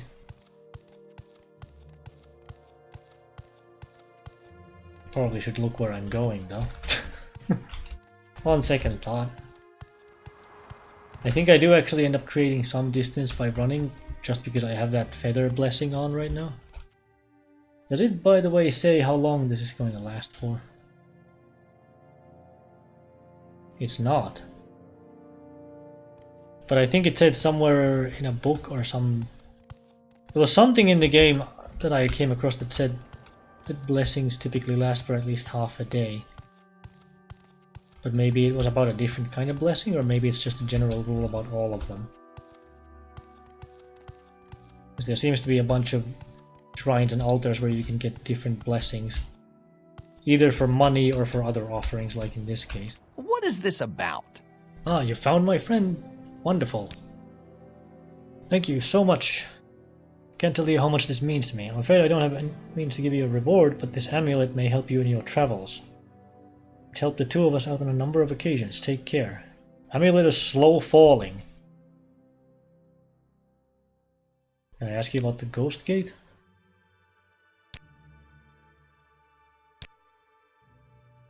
The Citadel of the Ghost Prince Coordinator, Boyan Harmiger. Capture the monsters. Spilling his corruption across the rest of Vardenfell. Okay.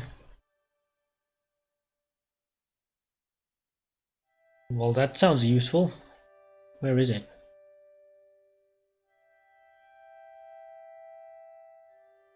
Amulet of Slow Falling. Has to be cast and it lasts for 10 seconds.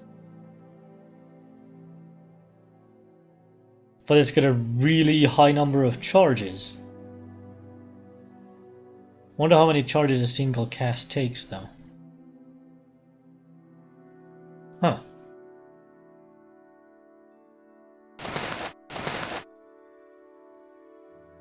Why not?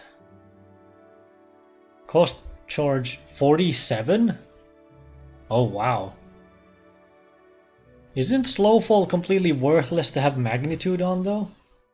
Unless you care about the velocity? Because doesn't a single point Slowfall prevent the fall damage? At least that's what I looked up on the videos. Like guides and stuff that I ran across.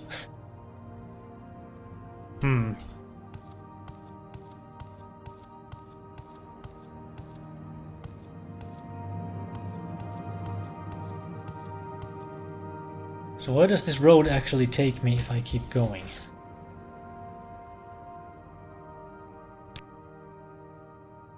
Takes me that way. Which I don't really want to go to because I'd rather go to Vivek. And I think I'd rather take the road there because there could be other little encounters like this that are placed along the road. So I should just go back. And like pretty much run almost all the way back to Seyda for it. In the meantime though, I should find a spot to rest. Can I just do it here? Yep. Well, it's apparently night now and these two are still here. Also, I should have totally used my spell first. Used up my magicka for practicing it before resting. Damn it.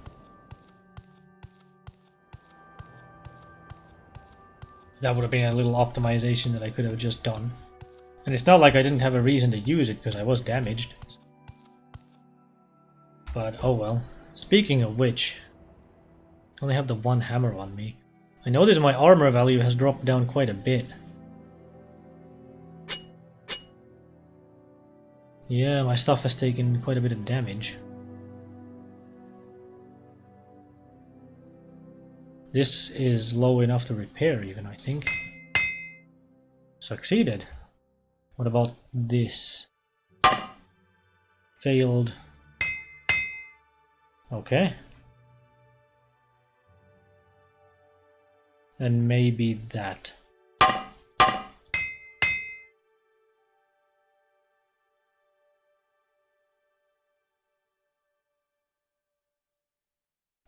I think I'll just call it good for the rest of it, because I know that it gets slower the lower the durability already is.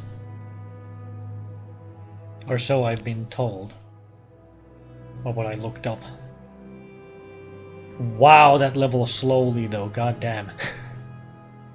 I guess if I get gear really busted over and over. I mean, I guess I haven't really been fighting that much in this game yet. Maybe it's one of those skills that ramps up when you're dealing with better gear and better hammers later. Kind of like how alchemy in Skyrim seems stupid slow at first, but then like it gets better the better the potions you can already make, because it's pretty much a linear based on the cost of the things that you're making. When you can make more expensive things, it becomes that much easier to also get further experience in it. Or if you just know a recipe that's really expensive regardless of your skill, then it's a good way to get started with it.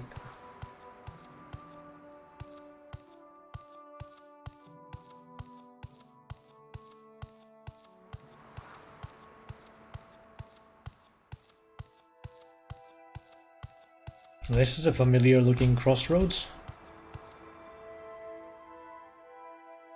Mount Kend Molagmar, Uran.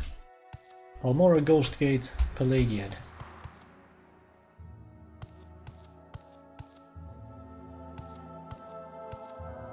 Actually, this kind of makes it look like I should be going down that road to get to Vivek. Maybe there's two ways to get there on different sides of the lake? 'Cause now we're kind of going the wrong way, sort of. Wonder if I could just cut through the wilds to get there. Or am I gonna run into things that are too strong for me to fight?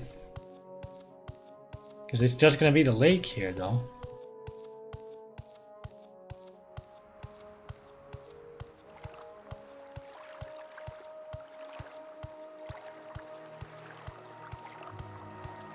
But on the other hand, I might as well. Pretty sure I can handle this mud crab. That's not a problem.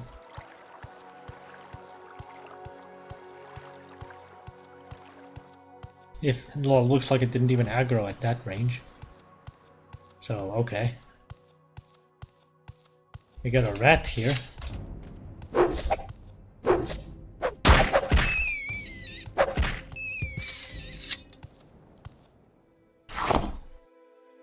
Is there a quick key for disposing? I think the code patch adds one, but I forget what it is.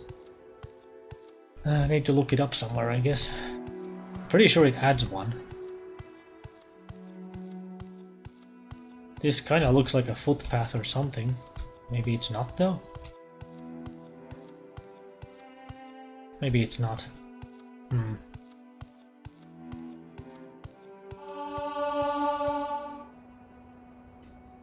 Athletics, yeah.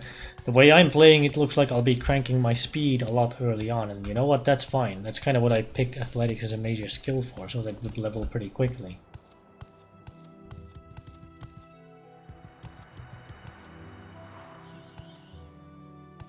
It sounds like a scrib somewhere nearby, yeah. Don't know if you heard the noise, but I know I did.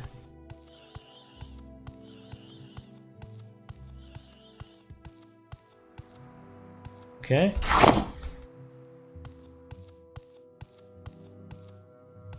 Pelagiad back road, Pelagiad main road. So if I go to Pelagiad, that's kind of in the right direction. Is there a... but isn't there just a fort back here?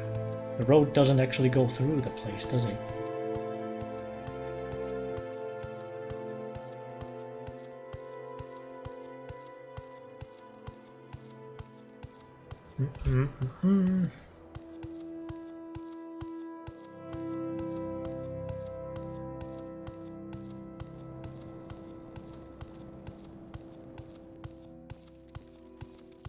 May the wind be on your back. Let's hear it. Now, I want to go around this thing actually, and preferably on the south side so I can cut through to Vivek. I think it's this way.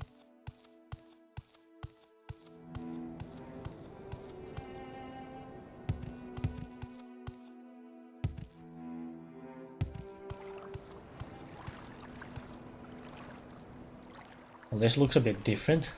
Am I going the right way? I am. Doesn't seem to be any obvious road to follow here though, but mostly because I'm cutting through the wilds to get here right now.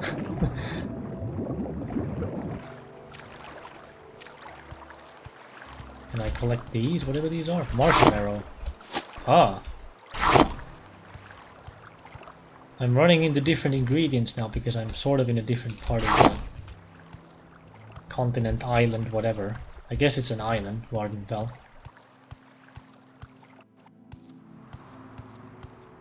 Here's something.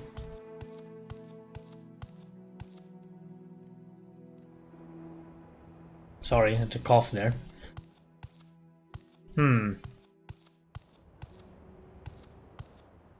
Marshmallow. Seems like people farm that around here. Okay. Outlander. You're not from around here, are you? And it's just as well you keep moving. We don't much like stranger around here. Good day. Okay, he won't even talk to me. I guess I won't bother knocking on his door then. I assume that's his house. Or his farm, whatever. And here would be the road then, that I could have followed instead. Almora, Pelagiad, Laod, Vivek. Ebonheart. Seydanine that way. If I wanted to go there, I have no particular reason to want to.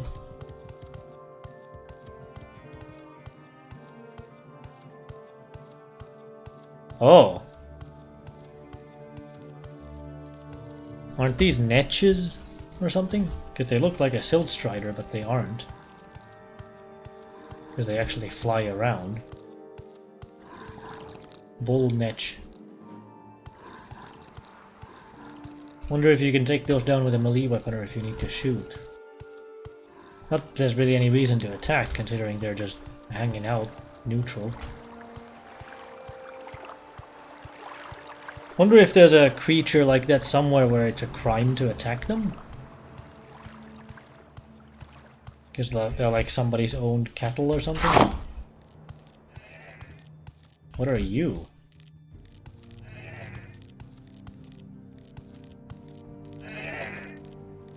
Different type of niche. So they're floating squids and like man-o-wars. Okay.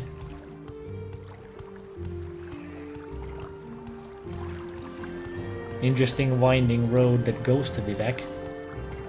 We are still on the road to Vivek, right? We're not just going around it, are we?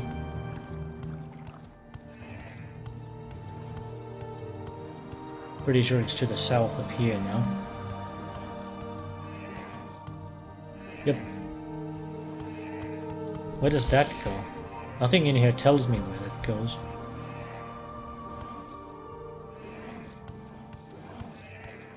Do you have anything to say to me? I'm listening. Go ahead. Just a friendly warning. Don't spook the netch. Don't worry, they're completely safe. If you don't bother them, but get them riled up and they're trouble, especially the Betty netch. Betty netch is the tough one. It's the bull netch that's poisonous, but the Betty netch is twice as tough and twice as mean. So the small ones are more dangerous? I guess they are more colorful, so that's sometimes the way it happens in nature. Not sure there's that much attention to detail in this game though, but giving it the benefit of the doubt, considering all the good things I hear about it. Tell me about the bulls. Normally a single Betty netch will have a harem of 5 or 6 bull netch. We keep the bull petty ration closer to 1-to-1 for faster breeding. Tends to make our Betty netch a little more aggressive than they are in the wild. Oh. So they are your cattle. Ramama Othrelos. Herder, okay. Imperials worship powerful spirits. But are they the right spirits? They are powerful, but are they good? We used to worship the Daedra, but now we worship the true gods, the Tribunal, and the Daedra serve the true gods in fear and humility.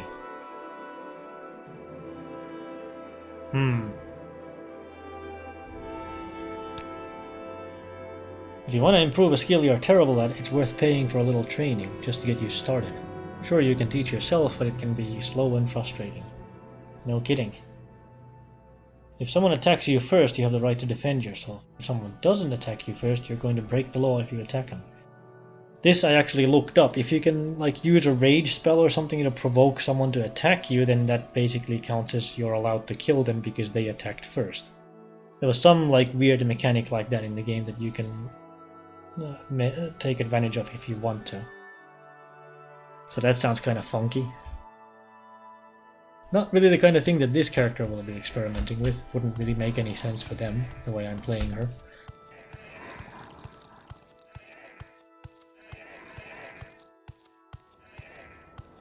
So here the road, I guess that's just a farm.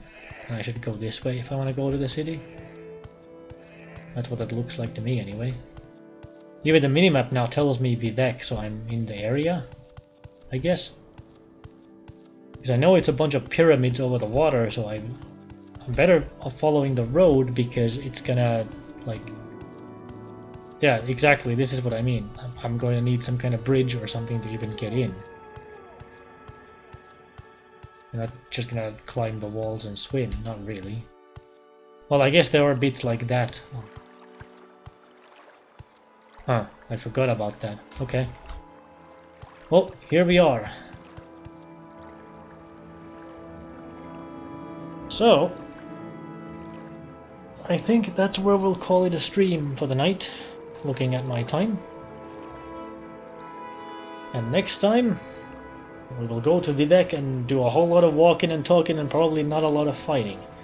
Because I don't think there's a lot of fights that make any sense to pick in here unless there's like an arena or something. I think there's an arena somewhere in the game that I've heard about, but I have no idea if it's here or somewhere else. Oftentimes you would expect such things to be in the biggest city, kind of like the arena in Oblivion is in the Imperial City. But the hell do I know? It is mostly blind after all that I'm playing this, so we will find out, I'm sure. In the meantime, I'd like to thank everyone who stopped by to watch and chat and all that fun stuff. Nice bit of attention these streams are getting for such a relatively old game. But then again, it's one of those all-time classics that people always talk about, so not that surprised that it gets attention. And hopefully that'll keep up. Thanks to anybody who watches the VOD after the fact as well. Every little bit helps on a channel like this. And with that, folks, I'm just going to go ahead and save.